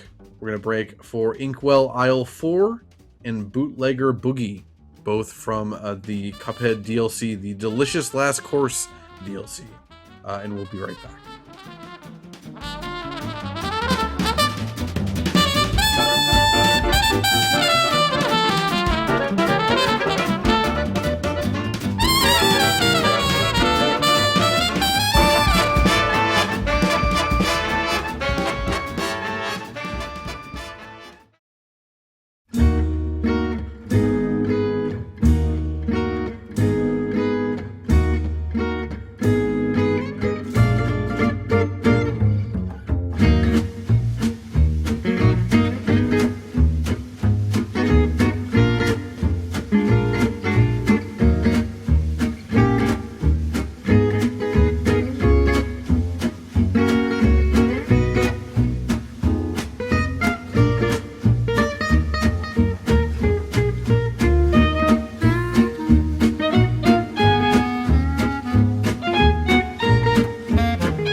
that was Inkwell Isle 4 and Bootlegger Bootlegger Boogie. I don't know why I broke down on that. Again, these are both from the DLC from Cuphead. When it comes to Inkwell Isle 4, I don't have too many notes here. I mostly just wanted like a shorter song in here because like most of the songs we're breaking for are like in that 4 to 5 minute range. So I just wanted to put something shorter in here. But that said, this song rules, and it's great. As we implied before, I didn't remember like anything from the DLC. I basically didn't remember anything but the Saltbaker fight. So to be reintroduced to the soundtrack where in a context where I'm actually paying attention to it, I'm like, holy hell. Like, this isn't as catchy as Inkwell Isle 3, but this is definitely my favorite of the 4 Inkwell Island songs. I'm a huge like fan of jazz. If you know, I guess gun to my head, jazz is probably my favorite genre of music that I listen to quite a bit, like in my real life. Mm-hmm. And it's really cool the way that Cuphead kind of, I don't know, like I guess sends up or honors a bunch of different types of jazz. And so this song is kind of tapping into this sort of this subgenre called gypsy jazz, like gypsy jazz swing that was sort of popularized by people like Django Reinhardt and Stefan Grappelli and stuff. Like it's a very like violin string heavy thing. It has a certain swing to it. It has a lot of like fast like upbeat tempos. But that like, so the fact that Inkwell Isle 4 is like playing into that, mandolins and stuff, I love it. I love that we get this kind of flavor in Cuphead because it is quite different from like that kind of big band multi-piece, sort of vibe that the base game has. Like this it gives the thing like a very different feeling. Like you're in a different land than you are like in the base game. And I really love that. Yeah. And again, we'll talk about it in a little bit, but yeah, there was a 5-year gap between the base game and the DLC. So like that wasn't the plan originally, but yeah, it really felt like this was like this long awaited revisit. And then, yeah, you're getting introduced to all this like stuff, like this new stuff. Cause like the boss fights, even though they are still Cuphead fights, they feel so different. And we'll definitely talk about this, but the animation quality on the DLC stuff is so much higher than the base game. Yeah. It's ridiculous, dude. Yeah, it's incredible. To go from having no new Cuphead content for 5 years into this, like you were feasting. And yet we talked about it before. I played this when it was new. I don't know if I played it day one, but I don't know if I just wasn't in the mood or something. I don't know what it was, but I played it, beat it in an afternoon. I'm just like, okay. And then I never thought about it again. I don't know why. Yeah, I feel like it kind of washed over me too. Yeah. For this revisit, I'm just like, what the hell was wrong with me? This, like, all of these bosses genuinely are like better than the bosses in the base game. Like every single one of them, basically. It's crazy. Yeah, no, it's unbelievable stuff. And yeah, like, and I feel like emotionally I know that. Like in my head I know that. But I don't know, maybe something else was coming out around that same time or something, or maybe it was just like, I don't know, like COVID, stress or something. I don't know. But yes, I had the same reaction. Like I definitely felt like the delicious last course, like kind of washed over me, like really enjoyed it and everything. And, even looking back on, I'm like, damn, yeah, like this was something special. But at the time, yeah, I definitely feel like I did not give it its due.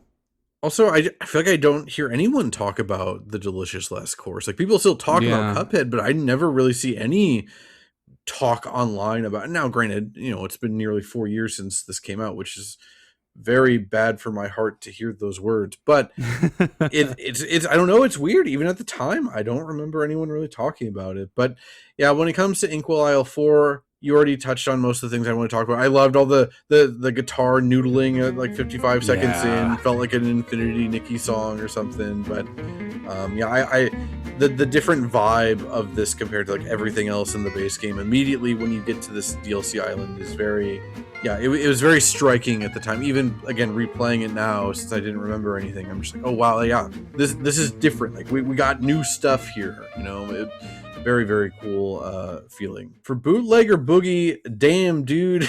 Yeah. This is my new favorite song in Cuphead, which is again funny to say because I played this back then. I just didn't remember it. I can't believe I didn't remember this fight at all, nor the song. Oh wow, really? I didn't remember this at all. The only, like I said, I remember the final boss, and I remember the fight against like the big giant because I think that was like what they were previewing the game with. I remember him like ripping his own beard off or whatever. I'm like, oh yeah, that looks cool, but I didn't remember any of the other fights, and like they're all of such high quality. But yeah, I think this is my favorite fight and my favorite song in the game now. 1000%. Yeah, this is by far my favorite boss fight of the DLC. It's also by far my favorite song of the DLC. I think this was actually the first boss fight I did in the DLC. It's like right away you have access to it, and yeah, it's so cool because it almost has like a story, like a little story to it. Like you're busting up this like police shakedown of like a moonshining operation or something, and there's all this sort of like implied lore of this like spider who's kind of getting phased out by like a snail and an anteater, sort of boss. It's so cool. Yeah, that was something I noticed, like just how much was happening in like the background of this stage. Yeah. That like, again, when you're playing the game, you don't even get a chance to look at it. Like I literally had to go on YouTube to like just get a better glimpse of like what was happening. I had to watch someone else play. Yeah. It is literally, there's a whole story going on here of like, police coming in to bust up this operation at like in the back of like a club or whatever. And then I think it's implied like the anteater is working with the police or something. Like that's what's going on. It's very good, but like the energy of not just the song but the whole stage is so electric. And yeah, this was the first stage I went to on this revisit. I don't know about the first time through. And it's so funny because it doesn't have to be the first stage that you do, but it is definitely the one that's like nearest to you, so that you're probably gonna have this be the first one. It is so funny because at the end, or what you think is the end, they give you a fake like you win, a fake knockout thing going on, even though the voice is different. And they bring down a banner that is normally when you finish a fight in Cuphead, it does like a freeze frame knockout. But in this, like a banner drops down saying knockout or whatever, and it's like a more higher pitched voice. I'm like, oh, like did they change this for the DLC? No, right. You idiot. No, it was a fake out, and I got hit. I didn't die, but I did get hit. I genuinely did get hit the first time I got to this point. That got everybody. That first time it got everybody. Because it is very. I wonder if. Because it's a pretty complicated fight. Like there's a lot going on. You could think from the outside looking in that this could be like a later game boss fight. They could have stuck this, further along if they wanted to. But I do wonder if they realize that, oh, hey, this fake knockout moment plays better if we put it at the start of the game. If we make it, 99% of players are going to encounter this as their first exposure, and they might think, like you just said, that, oh, for the DLC, it's just like a different announcer and a different way of announcing the knockout. And in that way, it tricks you. And then I love how after you actually do defeat him, the like knockout announcer like actually comes back. He's like, clears his throat. It's so good, dude. That's also the thing with the stage, and what I mean about the energy. It feels like every like ounce of creative energy that they've ever had is like in this one stage of the DLC. Even the scat singing lady, like. That's my favorite part of the song, but also it's diegetic. Like you actually fight. I think she's like a ladybug or something. Like you fight like her. A firefly. Yeah. Like you fight her. Like she's singing and like shooting electricity at you from her microphone or whatever. That's just one of the phases of the fight. And then the announcer, like you said, coming back and like it's. I think it's the snail that's the fake announcer, right? And it's giving the fake higher pitched knockout claim, and what it's crazy. When when I played this yesterday, I wasn't even expecting to do the whole DLC. I was like, I don't know if I'm gonna have time to do all of it, but I want to get my hands in here and whatnot. I couldn't put it down, and it was because of this. This is the opener. I had such a damn smile on my face the entire time. It only took me like, I don't know, 3 or 4 tries to beat it. It's a very busy fight, but it's not like crazy in the way that Cuphead fights. It's not overwhelming. Yeah. But yeah, the energy in this fight was just so fun and frantic. I'm like, okay, no, I'm playing the whole DLC, because if the whole DLC is as good as this, which it basically is, like I can't not replay this for the show. And I'm so glad I did. I'm so glad this was the thing that I started the DLC with, and that I did stick through and play the whole DLC, because it was a damn blast. Yeah, no, it's incredible, and it also, yeah, like you say, it's diegetic in a lot of it's storytelling when it relates to the music too. The like flapper firefly singer, this is actually a vocalist. Her name is Alana Bridgewater, who was also the voice of King Dice, right? Which I think is very kind of cool. It's a cool way to kind of like bring that person back and have them in an almost like proper female presenting like vocal role. I think that's great. The song itself is just this like explosion of horns and energy, you know, like it's got that kind of saxophone sound. It's that vintage like C melody saxophone sound that makes it sound specifically like old cartoons, like that it sounds specifically like the stuff you would hear in that like MGM Fleischer stuff. Like these sounds are very evocative of that, and it's also evocative of that 20s 30s like prohibition bootlegging era that this particular fight has. It really, it's like in the basement of like a CD speakeasy or something like that. I love that, and I even love like the idea of like, yeah, the snail dude taking over the knockout thing. It's almost like I'm imagining it like a cartoon, like he's getting pulled off the stage with like a cane or something around his neck, and then like and then the snail takes over. Like, it's so good, man. Like that is like damn near the height of video games is is this right here. Even though we're kind of saying it as a joke, but also not really. Like this really is one of the coolest things I've ever seen in a video game. I can't imagine how much work had to go into just making this stage work and look as good as it does, when again, it's just like a small portion of the DLC and whatever. Yeah, really, really cool stuff. But did you have anything else you wanted to add about Bootlegger Boogie? Nope. It's it is something else, man. I'm glad that we broke for this one. Yeah, me too. And like I said, I'm so glad I actually did play through the DLC just for this alone, honestly. Let's talk a bit then about the Delicious Last Course. This is a DLC which, okay, people didn't realize that Delicious Last Course I know was DLC. I'm like, what? But they're not even trying to hide it. Like, you know, there are I have moments like that where something that seems obvious but is not obvious to me, and I'm like, oh, okay. I find it hard to believe that people were this hoodwinked about the idea of the Delicious Last Course being a sneaky way to fit DLC into the name. I don't know. It strikes me as goofy.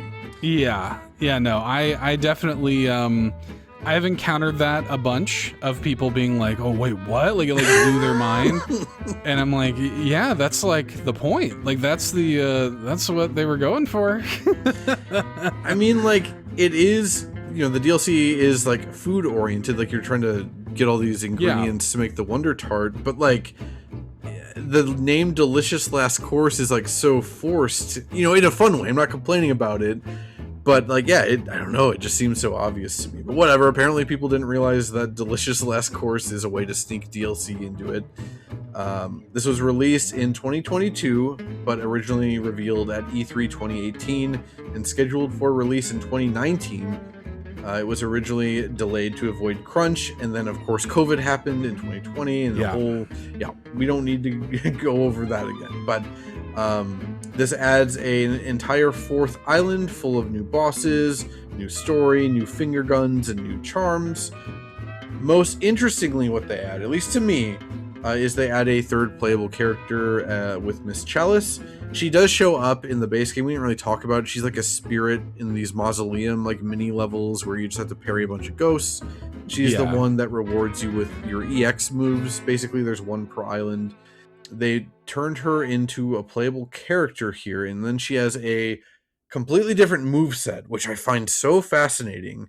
Yeah. She gets a double jump, so she doesn't jump quite as high on her initial jump, but she gets a double jump to make up for that. If you hold down the down button and do your roll, she does a dodge roll with invincibility frames. You can dodge through like otherwise objects that would hurt you normally.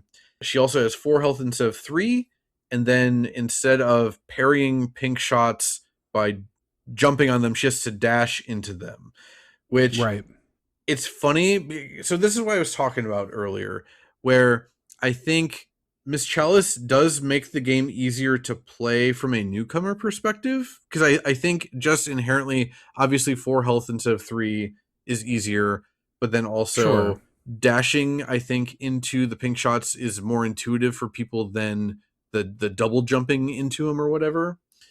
So I totally get why they did it, and I think she's a great addition. I also think her character design is very, very cute. I think she's my favorite of the 3 characters. But from a veteran perspective, when you play a lot of Cuphead, it gets really ingrained into your muscle memory. So yeah, having to retrain your brain to dash into the parries. Yeah. I was messing it up throughout the entire DLC. I had a lot of deaths with Miss Chalice specifically because I'm like, oh yeah, I have to dash, not double jump into it or whatever. I just think that, and we talked about before with like the homing shots and how your shots are weaker, but allows you to focus on the platforming and stuff. I think the way they approach like making things easier with in-game diegetic options like that is so fascinating because to me, Miss Chalice makes the game harder, at least at first. Like, once I wrap my mind around using her, then I'm like, yeah, this is kind of easy mode, but it's not as an immediate easy mode as you might think it is if you're like a veteran player coming to this. But again, sorry, go ahead. Oh, well, I was just going to say, it also, crucially, it's worth mentioning that Miss Chalice is not like suddenly a third playable character that you select. You have to equip a charm in order to play as her, and so you're also kind of losing a charm slot playing as her. Yeah. Which is also a genuinely interesting way to look at, like, what's another punishment to have playing as her? Yeah, you can't customize her as much as you can Cuphead and Mugman. And yeah, that also plays into the story of the DLC, which is basically that Miss Chalice is stuck as a spirit. When they first get to the island, she shows up and gives them a cookie, and then I think it's whichever character you're playing as eats it. Yeah. And then in the cutscene, and then they swap places with her, so she can temporarily come out of the astral plane and have a body again, but only by having her be replaced with another soul, basically, which is again pretty dark when you get down to it, and it gets darker as it goes on. But then you go to Chef Salt Baker's bakery, and he's saying, if we make the Wonder Tart, we should be able to permanently bring her back without sacrificing anyone. You just need to go get the ingredients. And then, each of the boss fights gives you a new ingredient. Of course, Chef Salt Baker turns out to be the villain, and he's trying to like get control of the astral realm with the Wonder Tart and stuff. But yeah, that's kind of about it when it comes to the setup. We talked about it before, but the quality of the animation in the DLC is like, again, the base game already looks great, but the frames of animation are insane in the DLC, especially in that final fight against like Chef Saltbaker. Dude, when he's chopping up those limes, I'm like, what the hell am I? This is crazy. I'm like watching Fantasia or something right now. Yeah, I have this in my notes for the next break, so I guess I can just talk about it a little bit now. But this is what I was referencing earlier. Like when I got to that Chef Saltbaker fight for the first time, like something about it didn't feel real. Like the smoothness of the animation, the way things were animated, like it felt like an otherworldly bad dream or something. Like something about it just felt a little too, it gave it this quality of like surreality that I don't know, like I think is really effective for that fight, especially how insane that fight gets. And yeah, like just the additional frames of animation here really add to like just a certain, I don't know, feeling that that this DLC has. And yeah, I think that Chef Saltbaker fight is just one of the most incredible little animated sequences I've ever seen.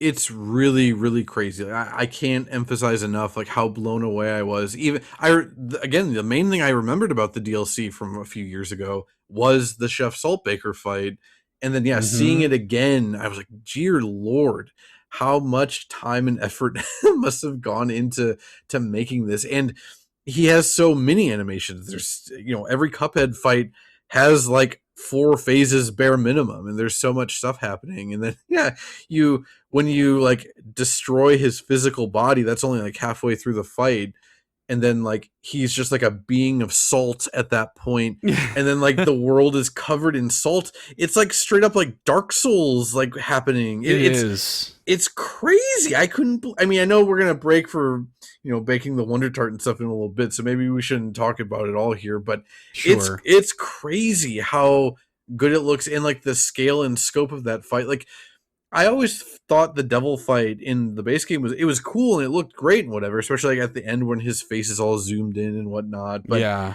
it's nothing compared to the Chef Saltbaker fight. And again, that's just one fight. Like the whole DLC is such a step up. It's incredible. Yeah, there's a lot of places my head wants to go when talking about the animation quality and like that fight in particular. It really like it does trigger a lot of different emotions inside of me, mostly of fear. Yeah. Like it's pretty scary, I think, and just something about it, man. Like it feels otherworldly, and you can say that about a lot of these bosses.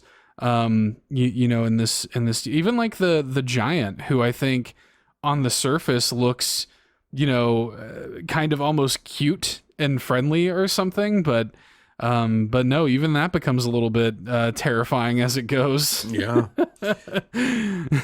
Were there any bosses you wanted to like hang on before we go on the final break or anything?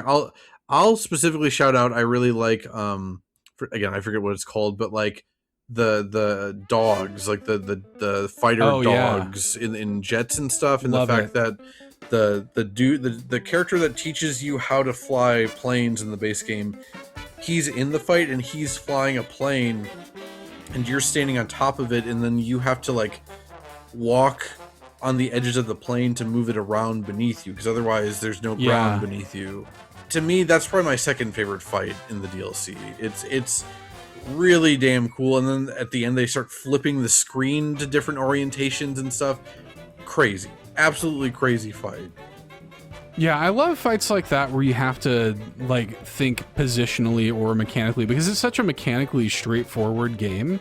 Like the challenge of the game does not come from its mechanics.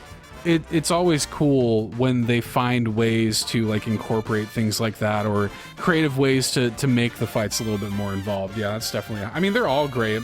The DLC bosses are all, I know there's not as many of them, but they're all really good. Like, yeah, we genuinely could spend time lingering on all of them, but yeah, I don't really want to do that necessarily. But I don't know, was there anything else you wanted to talk about then with the DLC beyond like anything specific you want to say about Miss Chalice or anything like that? Again, we did kind of talk about like our reactions at the time of the release versus now and how much higher we are on it or whatever. But yeah, is there anything else you wanted to touch on? I mean, I think we've more or less covered everything that I would want to touch on with this. Just, the idea that like it is kind of funny and weird how it's sort of glossed over me at the time, but like even back in thinking about it, I think it's really excellent. I love Ms. Chalice as a character. I think she's great, and I don't know. I don't know if there's anything we haven't already touched on that I would want to mention. It's really great stuff. And I mean, I kind of said it offhandedly earlier, but just to reiterate, it really does feel like they just made Cuphead 2 like inside of Cuphead with this DLC. Like the quality of the fights and the stuff that is in here is such that if they had literally just repackaged it as like a new thing, they could have gotten away with it for my money. But it's really neat because it does, come across as a piece of the final thing now.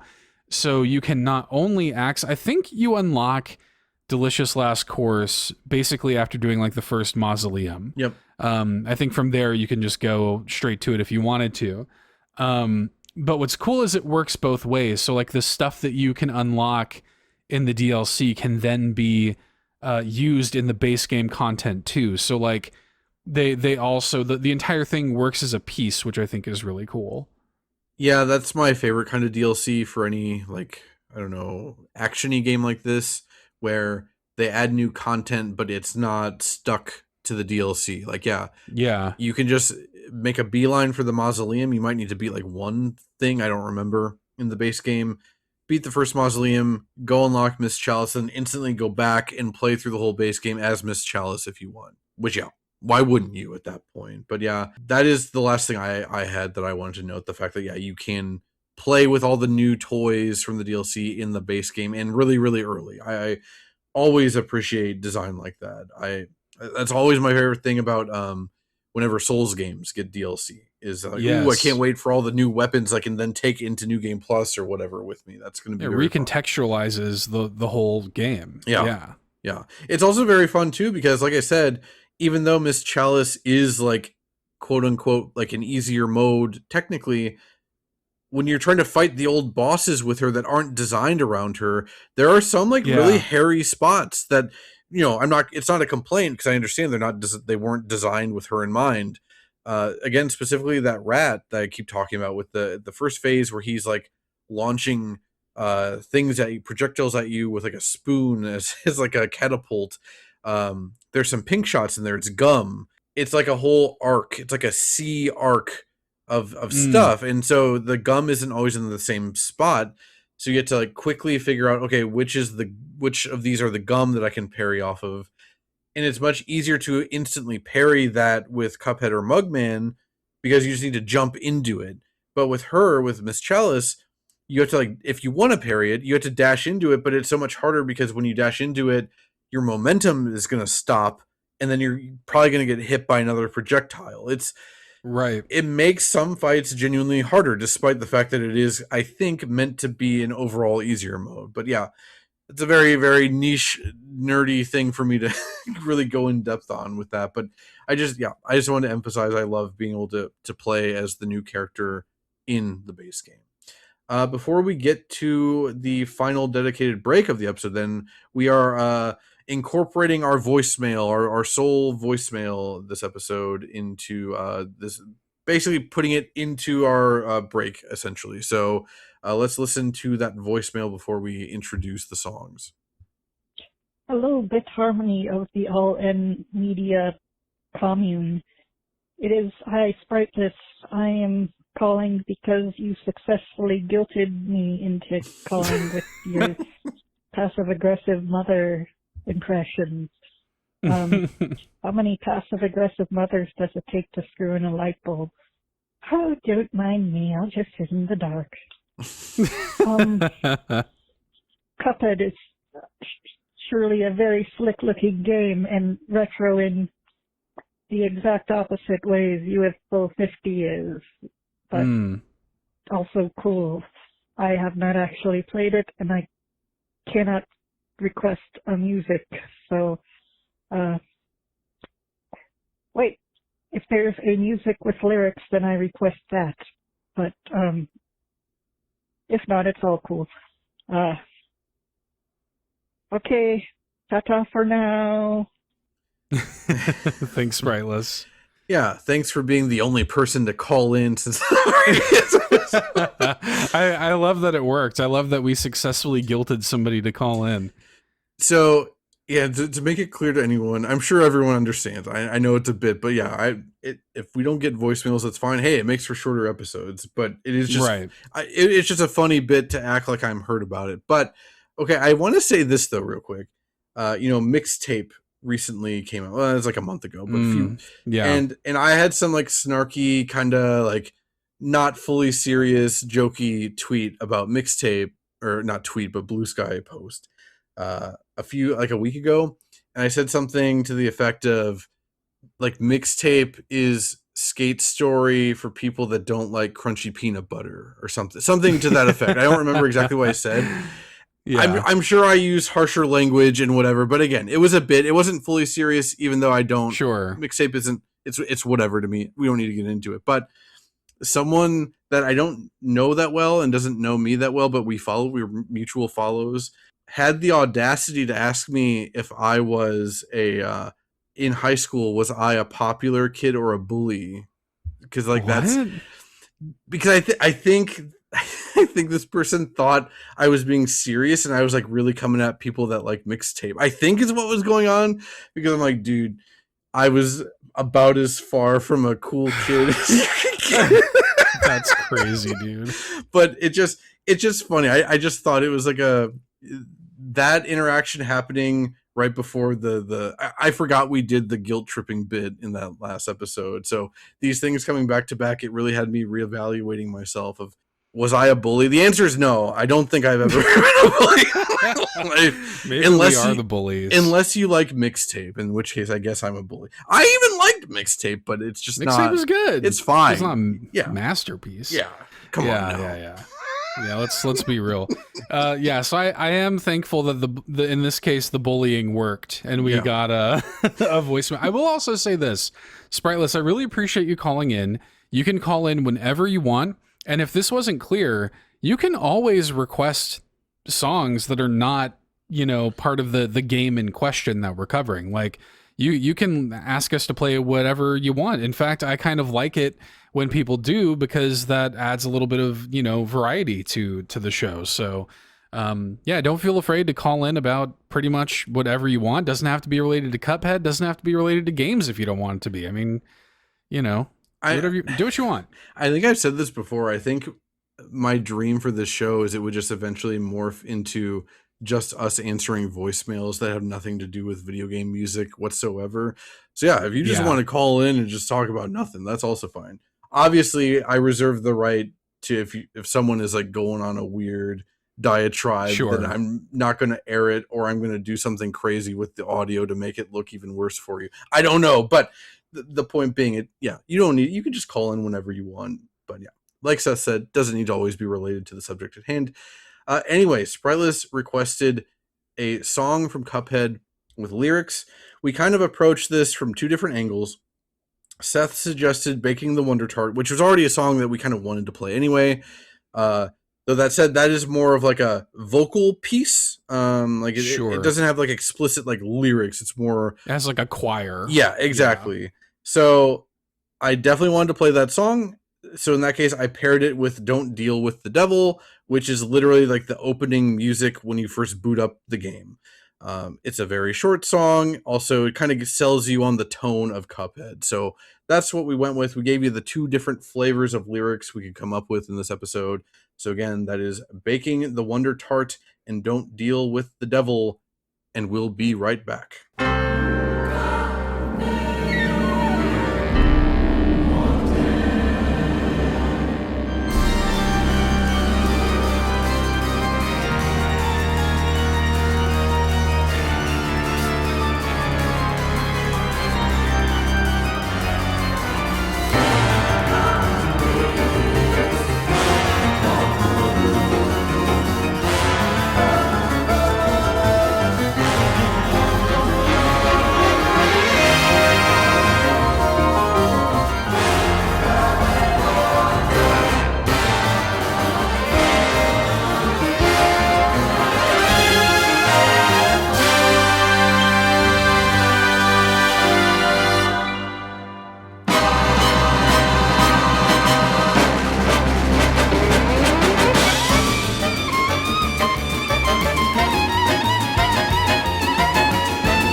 pal Mugman. They like to roll the dice. By chance they came upon a devil's game, and gosh, they paid the price. Paid the price. And now they're fighting for their lives on a mission fraught with dread. And if they proceed but don't succeed, well, the devil will take their heads. And that was Baking the Wonder Tart and Don't Deal with the Devil. I can't imagine the whiplash someone listening to this with no previous exposure is experiencing right now. So Baking the Wonder Tart to me feels like the most grandiose of all the Final Fantasy references that we talked about previously, because this is just dancing mad, especially in like the beginning, the first couple of sections. Absolutely, it straight up is just dancing mad, which is, if you're not aware, is Kefka's final boss theme from Final Fantasy VI. But like, again, I'm not being glib. It genuinely reminds me of Dancing Mad, especially the first like 50 seconds or so, which is just like dreadfully ominous. Like the build up for that first minute or so, and then the fact that it takes that build up and then goes into like fiddles and like soaring Danny Elfman backing vocals. Like, you know, nothing good is about to happen. Yeah, Danny Elfman vocals is a really good shout. I was trying to put my finger on like what that was reminding me of. You're totally right. That's exactly what it was. Yeah. Well, and I also love how after that kind of first minute or so, you start to kind of, things like strings and horns kind of almost slowly fight their way back into the song. It's almost like, no, damn it, this is gonna be a Cuphead song.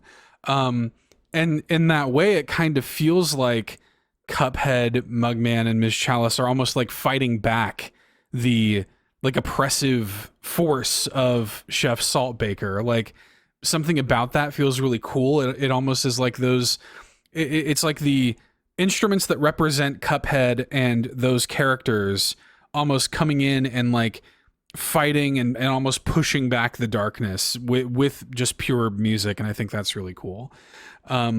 It's really scary too, like at multiple points. Like at 204, I have a little transition tagged here where there's just like this bass and drum section. It's just terrifying. And you know, the end of the song, there's like this cool down with just long like draws on the pipe organ and crescendo on the vocals. It's just, yeah, it's crazy. This is a crazy song.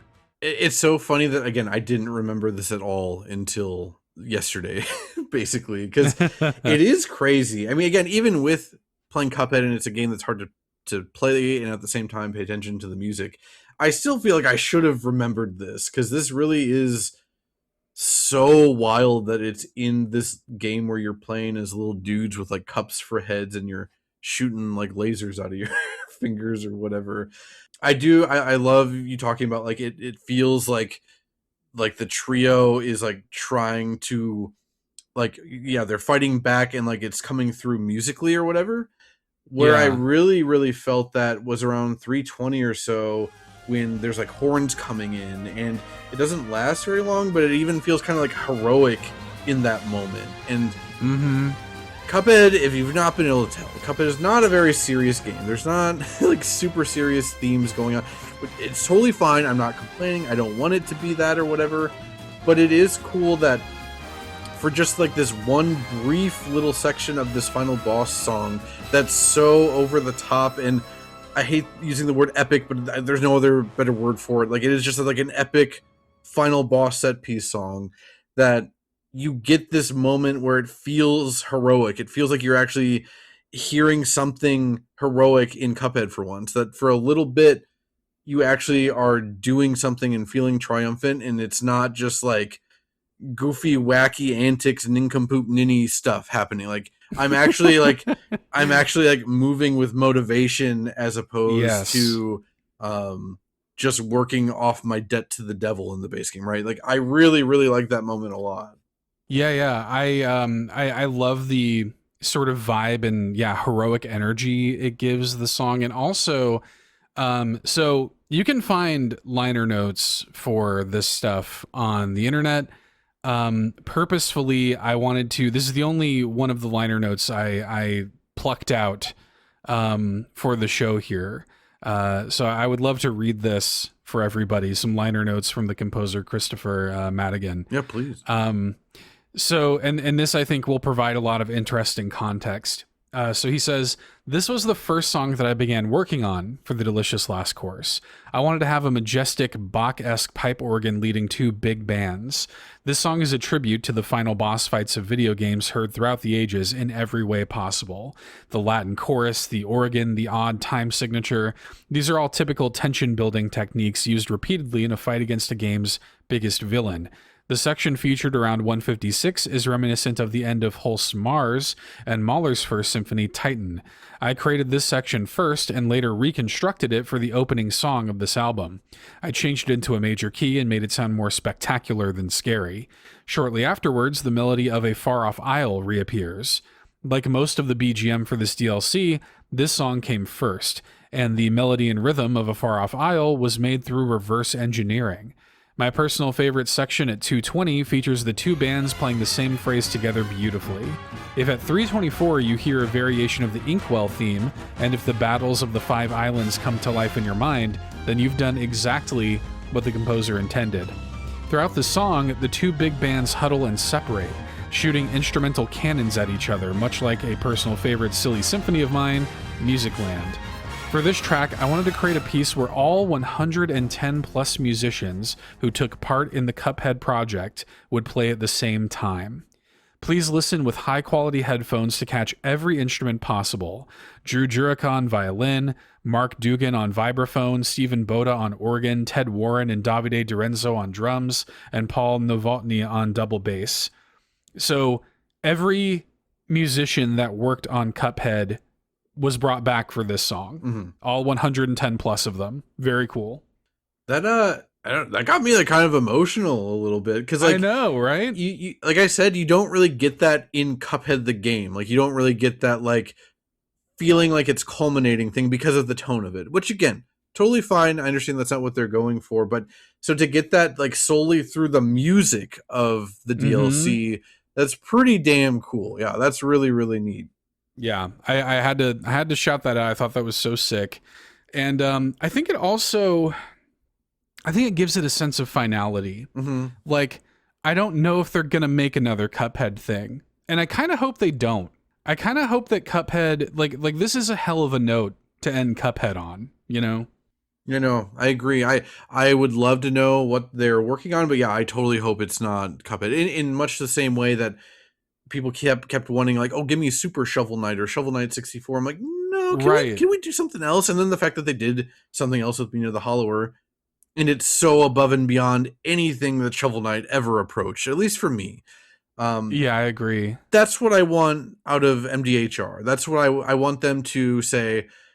We really we kind of put an exclamation point on like this run and gun subgenre of games. Let's not touch it. Like, we can take our style, our house style, and do other stuff, but let's go conquer new worlds at this point. Because it really feels like there's nowhere else you can go. Again, I know we keep saying it, but this Chef Saltbaker fight is insane. If you've never played Cuphead, even if you've never had any interest in it, I implore you, go watch a video of someone beating Chef Saltbaker and just watch the animations that he is doing. It's crazy. Yeah, it's unbelievable stuff. Like it is just some of the best animation you'll see, just period, video games or otherwise. Yeah.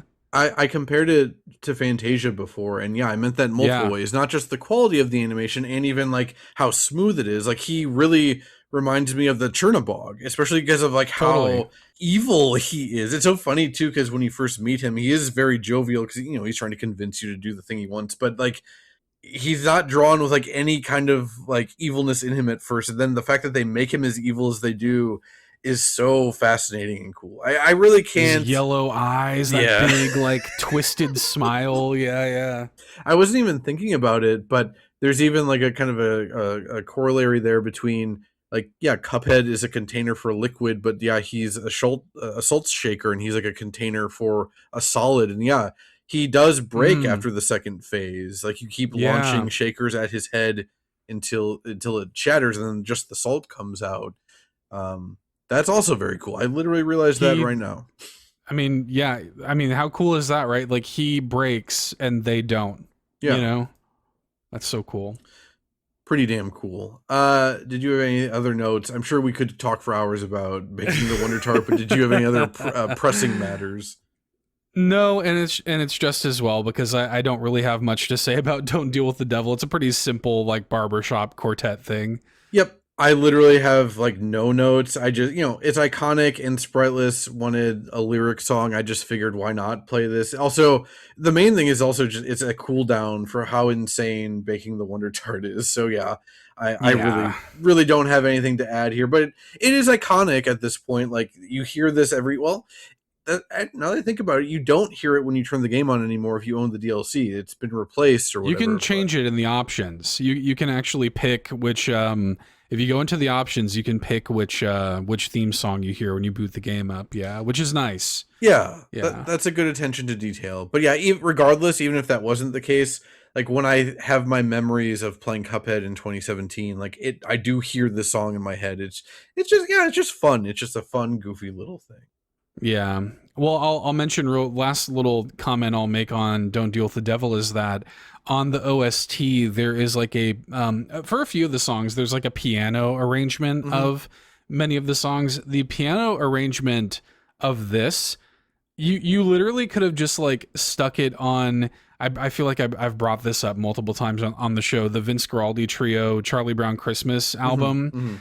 If you were to put the piano arrangement on that album, and nobody would bat an eye. Yeah. Like it just sounds like something that would be on that. Yeah. It's very pleasant. I'm sure I already had it noted to put it behind us at some point. So I'm sure you've already heard it at this point if you're listening. But yeah, there's a lot of piano versions of songs in this game. And yeah, I think that's my favorite of the piano versions. With that said, then let's get into the YouTube comment oversharing corner. This is the section of the show where we read off any funny, memorable, interesting, or downright insane comments we've stumbled across while grabbing songs for this episode. Got a lot of bootlegger boogies in here, I noticed, for this episode. This first one is from a YouTube user Lumaal or 2809 commented on Bootlegger Boogie 3 years ago. God, I even though I just got this yesterday, I totally forgot what this was until I skipped ahead a second ago. The characters, the music, and mainly the atmosphere. ... They genuinely gave me the feeling that I was living the 20s to 30s years. Wonderful level, and then like a star eyes emoji, which it's just funny because again, this is a cartoon level where like there's a like a moonshining operation being run by like insects. It's not really pleasant. It's not really like a pleasant, like, misty-eyed sort of level at all. It's also now if this is a parody of like people talking about wanting to be alive in the 90s or something, I would think it was funny, but I don't think it is. It comes across as sincere to me. And yeah, it's just very funny. I like the idea that someone is so far removed from reality that they think in the 20s and 30s everything was a Max Fleischer cartoon. Yeah, it's very good. We have one here from YouTube user at AT7 out of 10, I guess, commented on Pyramid Peril 8 years ago. Pro tip, his smoke at the start, as well as his hands during the final phase, do not hurt you. To which user at NabPeople0Bub responded, pro tip, how paranoid do you gotta be to not realize that? And also user Got Some Ham also chimed in 4 years after the fact. Oh really? The hands that cover 80% of the screen don't hurt you? How would I figure that out? Okay, so I added this for two reasons. I do think it's funny when someone posts obvious pro tips or whatever, but the bit about how paranoid you got to be to not realize that, I didn't realize that the smoke didn't hurt you. I always avoid. I didn't realize that either, because everything in Cuphead hurts you. What do you mean? How paranoid do you have to be? Like, that's crazy to me that it doesn't hurt you. I actually find that very interesting. The genie's like chomping on a cigar, and yeah, he opens the fight with. Is it like a smoke of like Cuphead's face or something like that? Yeah, with like X's for the eyes, I think. Yeah. Yeah, and yeah, I always assumed that did hurt you. I always avoided that. Yeah. There are much dumber things in Cuphead that hurt you than like a big cloud of smoke. You know, like I don't think that's 1000%. Unreasonable to think that it hurts you. I also just liked the snarkiness of the hands that cover 80% of the screen that don't hurt you. For this next one, we've got YouTube user Fran Boise Senpai commented on Honeycomb Herald 7 years ago. When you realize that the plane at the end is and then in all caps, B-17 bomber, and then there was a line break, and then still in caps, that have buzzsaws, which is very funny delivery, but I also didn't realize that. I never put the connection together that it's a B-17 bomber, but also that it has buzzsaws for hands as it's trying to like swipe up at you because it's a queen bee or whatever. Yeah. Yep, I never put these things together. I feel dumb. Thank you, Fran Boise Senpai. Well, I think it's very funny that like they had to capitalize these revelations for emphasis and have like line breaks for emphasis. Like there's a way you could have delivered that just like a normal person. Also, to me, the just hearing the B-17 bomber, that puts it all into perspective for me. I didn't need the follow-up with the buzzsaws at that point. And the fact that it's at the end is like, that's the revelatory part. Like, no, it's just the B-17 bomber part. You could have just left the buzzsaws off. They have buzz saws. It's all coming together, baby. Think about it. Yeah, it really, if you stop and think about it. YouTube user at Mr_Barrera commented on Floral Fury 4 years ago. Whoever's doing the dishes in the background, they're killing it. Yeah, there were a ton of, like 80% of the comments were about the friction drum and jokes about it or whatever, but that was just the one that I laughed at the most. For this next one, we got YouTube user The Golden Stallion 9723 commented on Bootlegger Boogie 3 years ago. In memory to those who died to the fake knockout screen, and yes. Again, I didn't die this time. Maybe I did the first time through. I don't remember, but it did get me. I did get hurt. It genuinely did get me, and it's very good that despite being like a Cuphead expert, as it were, or somewhere in that field, it still got me at least twice. Yeah, it kind of, I don't know. It's nice to have a unifying moment of being trolled by a video game. And it also, you know, like people weren't freaking out about this the way that people were freaking out about troll moments in like Silk Song, for example. Oh yeah, you're right. I guess, you know, there's a slight difference in that we didn't even talk about this. Like every fight in Cuphead is meant to be beaten in like less than 2 minutes. So I guess for people losing 2 minutes of time as opposed to however in Silk Song, I still think it's ridiculous to be as over the top about the Silk Song bench or whatever as people were. Sure. But yeah, you're right. People did treat this differently. That's very interesting. YouTube user at Sakri the Bat commented on Bootlegger Boogie 3 years ago. Am I dreaming, or the flying gentlemen say skibbity da da when calling for aid?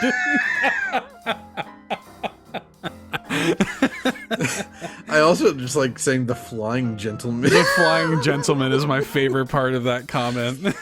Skibbity dada. Yeah, that's what he said. It's just like, am I dreaming, or did the flying gentleman say exactly what he should say in like a bootlegger, like, you know, sort of scat riff? Yeah, they're doing a scat singing thing. Like that's not that weird. I guess again the fact that it's happening while bugs are killing anteaters or whatever, that's maybe the weirder part. That's the more dreamlike part of this whole scenario. For this last one, we got YouTube user Luke of Legends commented on Baking the Wonder Tart 3 years ago. A song so fire, I don't have to bake it at 400 degrees for 8 to 10 minutes.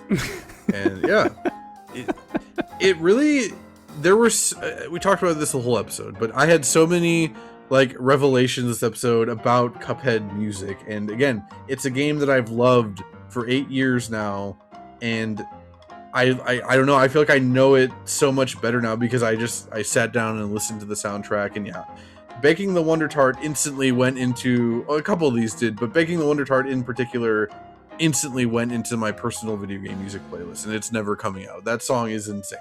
Yeah, I mean, that's what, at the end of the day, that's what this show is all about. This show is about sort of unearthing, you know, either video game soundtracks you haven't heard before or music that, like, you maybe did not consider in this way. That's what that to me is like the peak of the sort of mission statement of this show.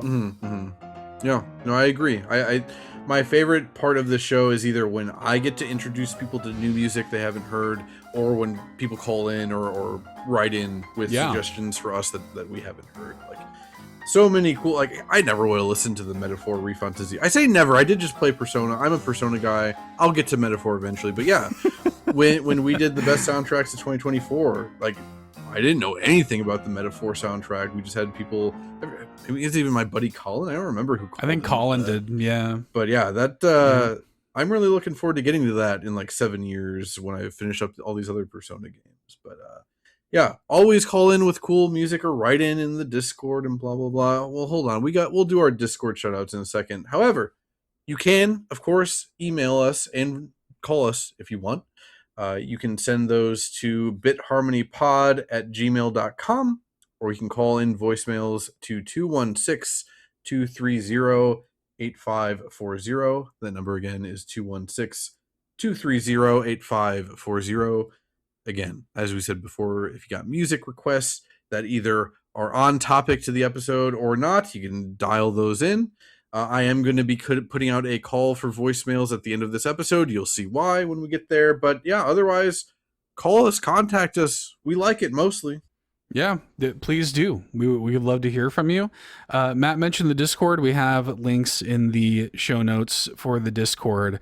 If you want to join, it's free, friendly, welcoming. We're about to initiate some like kind of changes. And we're rebranding the All In Media stuff over there pretty soon. So be on the lookout for that. Just, if you do join the Discord, it is not like a specific Bit Harmony Discord. There is a Bit Harmony sort of channel in our larger kind of umbrella Discord. So don't be alarmed by that. It is the right link, I assure you. But yeah, other than that, I guess, should I go ahead and just shout out the patrons now? Yeah, let's do it. Okay.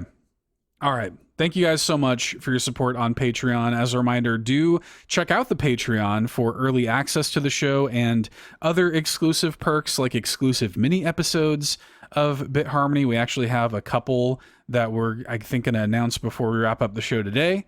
So do check out Patreon and join the ranks of these fine folks. Bit Harmony is made possible by viewers like you. Thank you. Thank you to our Triforce tier supporters, Adam Caparello, Bowza, Quagmire, Dan and Luma, Daniel Hinojosa, SAZ, John Cummins, Josh Vaughn, Ligerwoods 330, and Uncle Randy. And thank you to our Golden Banana tier supporters, Big Dogs Only, Bill Tucker, Foolish Fuji, Gamer Jason, Hopple, John 32, Liam D, Old Drake, Finland Ward, Rob Yapel, Shy Guy, thank you Shy Guy, Sean Ashton, and Stephen Keller. We really appreciate y'all. You can even get a 7-day free trial to the Patreon. We have links to that in the show notes too. And you can see what all the fuss is about for yourself for free for 7 days. We appreciate it. Yep. Thank you to everyone that supports us there. As always, truly, truly appreciated. And of course, you do get a bunch of exclusive stuff, as Seth mentioned, including a bunch of minis. There, if you love this show, did you know? If you join in at the Patreon, there's like over a dozen exclusive episodes of the show, many of which, I think all of which are over an hour, and one of which is like 2 hours that you've never even heard before. Too. Yeah. Yeah.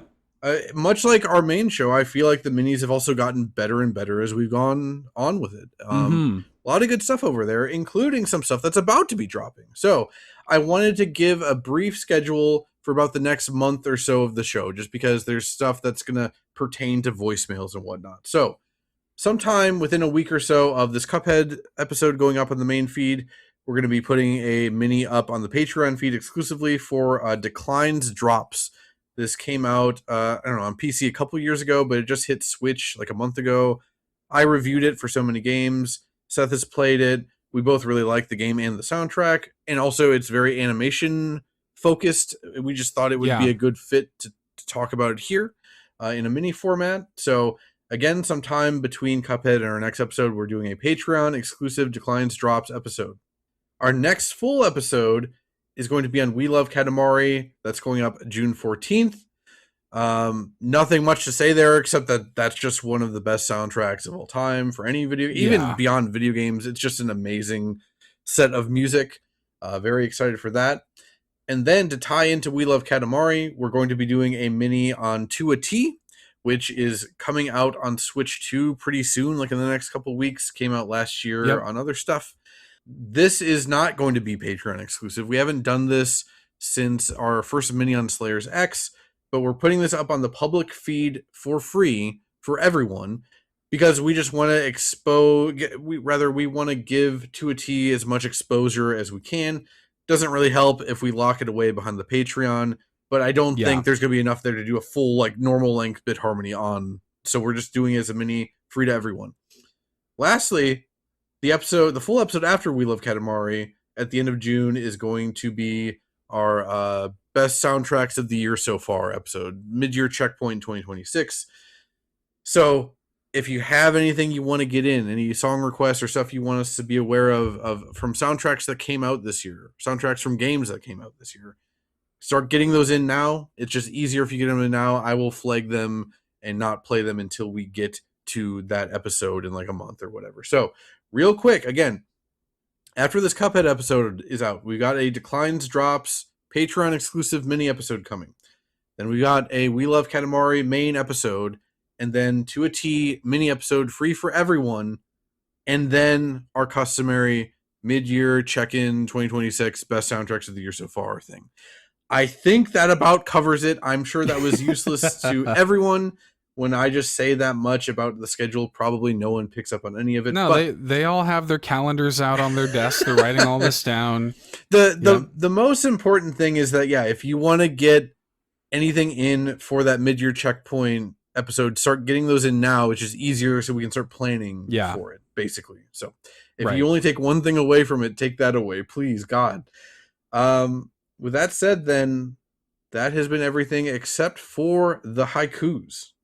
Okay. Do you want to go first this time, or do you have another bit prepared? It would have been I can't even do it as a bit, pretending that I have a bit. It would have been very funny if I said, actually, no, I don't have a haiku this time. No, I can't go for it. So, for my haiku this episode, usually I have a problem of, it's hard for me to latch onto one specific inspiration point. I feel like that's where the best haikus come from is if I can latch on to a specific thing.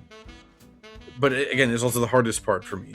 Cuphead was the opposite problem, where there was so much specific stuff I felt like I could easily write a haiku about, and then I feel like I landed on the dumbest thing possible, but that's usually what happens for me anyway. So this went through quite a few revisions. I had some crazy ideas.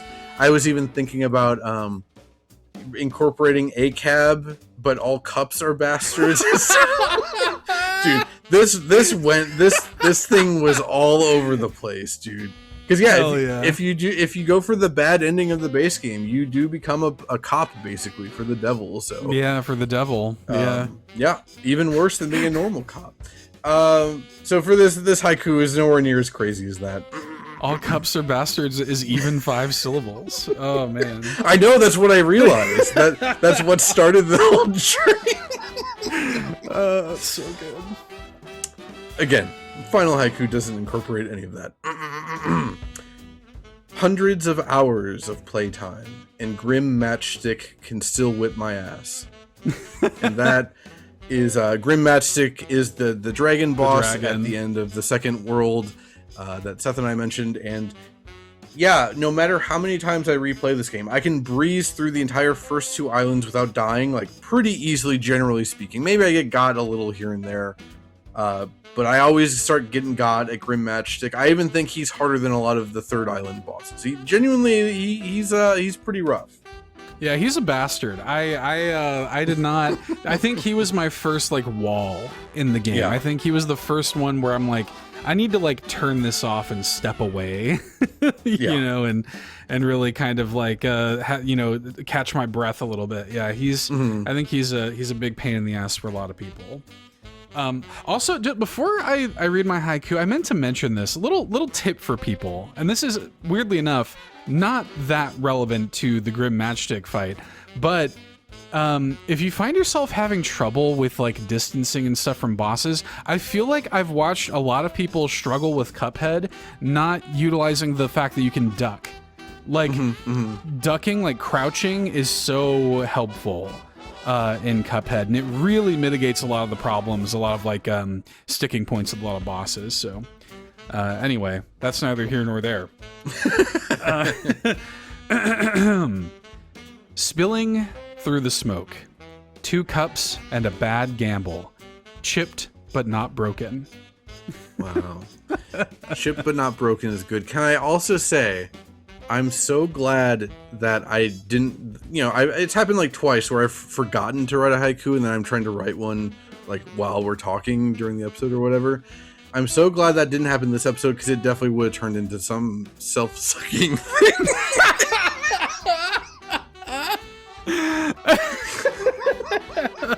Oh, that would have been tough. And it almost didn't get brought back up before the end of the episode, but here we are. Something is like really getting me. I can't even finish my sentence. Like, Oh man. I had a similar problem though to what you were talking about, where I had a tough time coming up with the direction I wanted to go with this, because I feel like when I sit down to write a haiku, I'm like, do I want to focus on something very specific? Do I want it to be like thematically powerful or something, or do I want it to just be like a goof?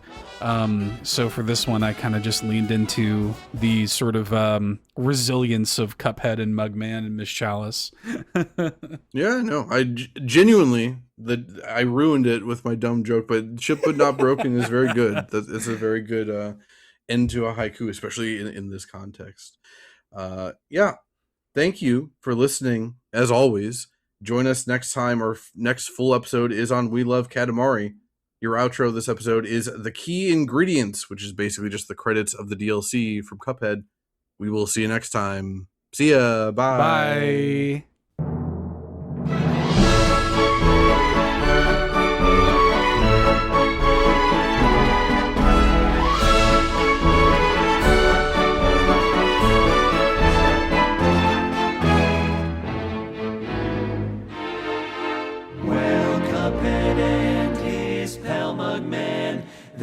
Friend Chalice too. By chance they stopped into a bake shop. Mischief was on the menu. Now the debts are paid, the pastries are baked. There is one thing left to say.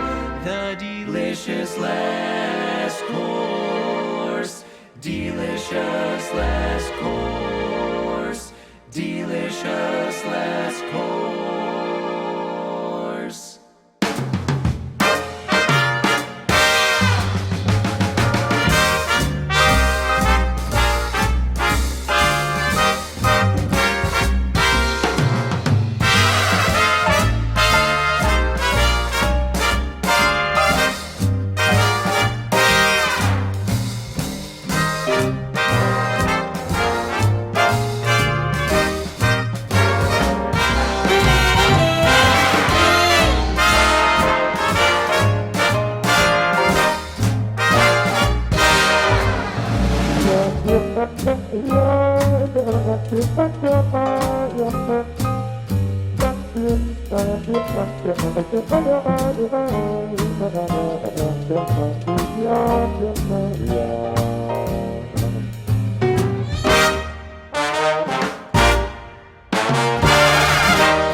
It's nice to rest your eyes and maybe go outside. Grab a book and get some air. So what are you waiting for? Bum, bum, bum, bum. Why not take a quick break? Tune the radio. There's chores to do, there's leaves to rake. Strum the old banjo. You can practice your Lindy Hop. Bum, bum, bum, bum. And maybe later sing with your barbershop. Why not take a little quick break and come back for more?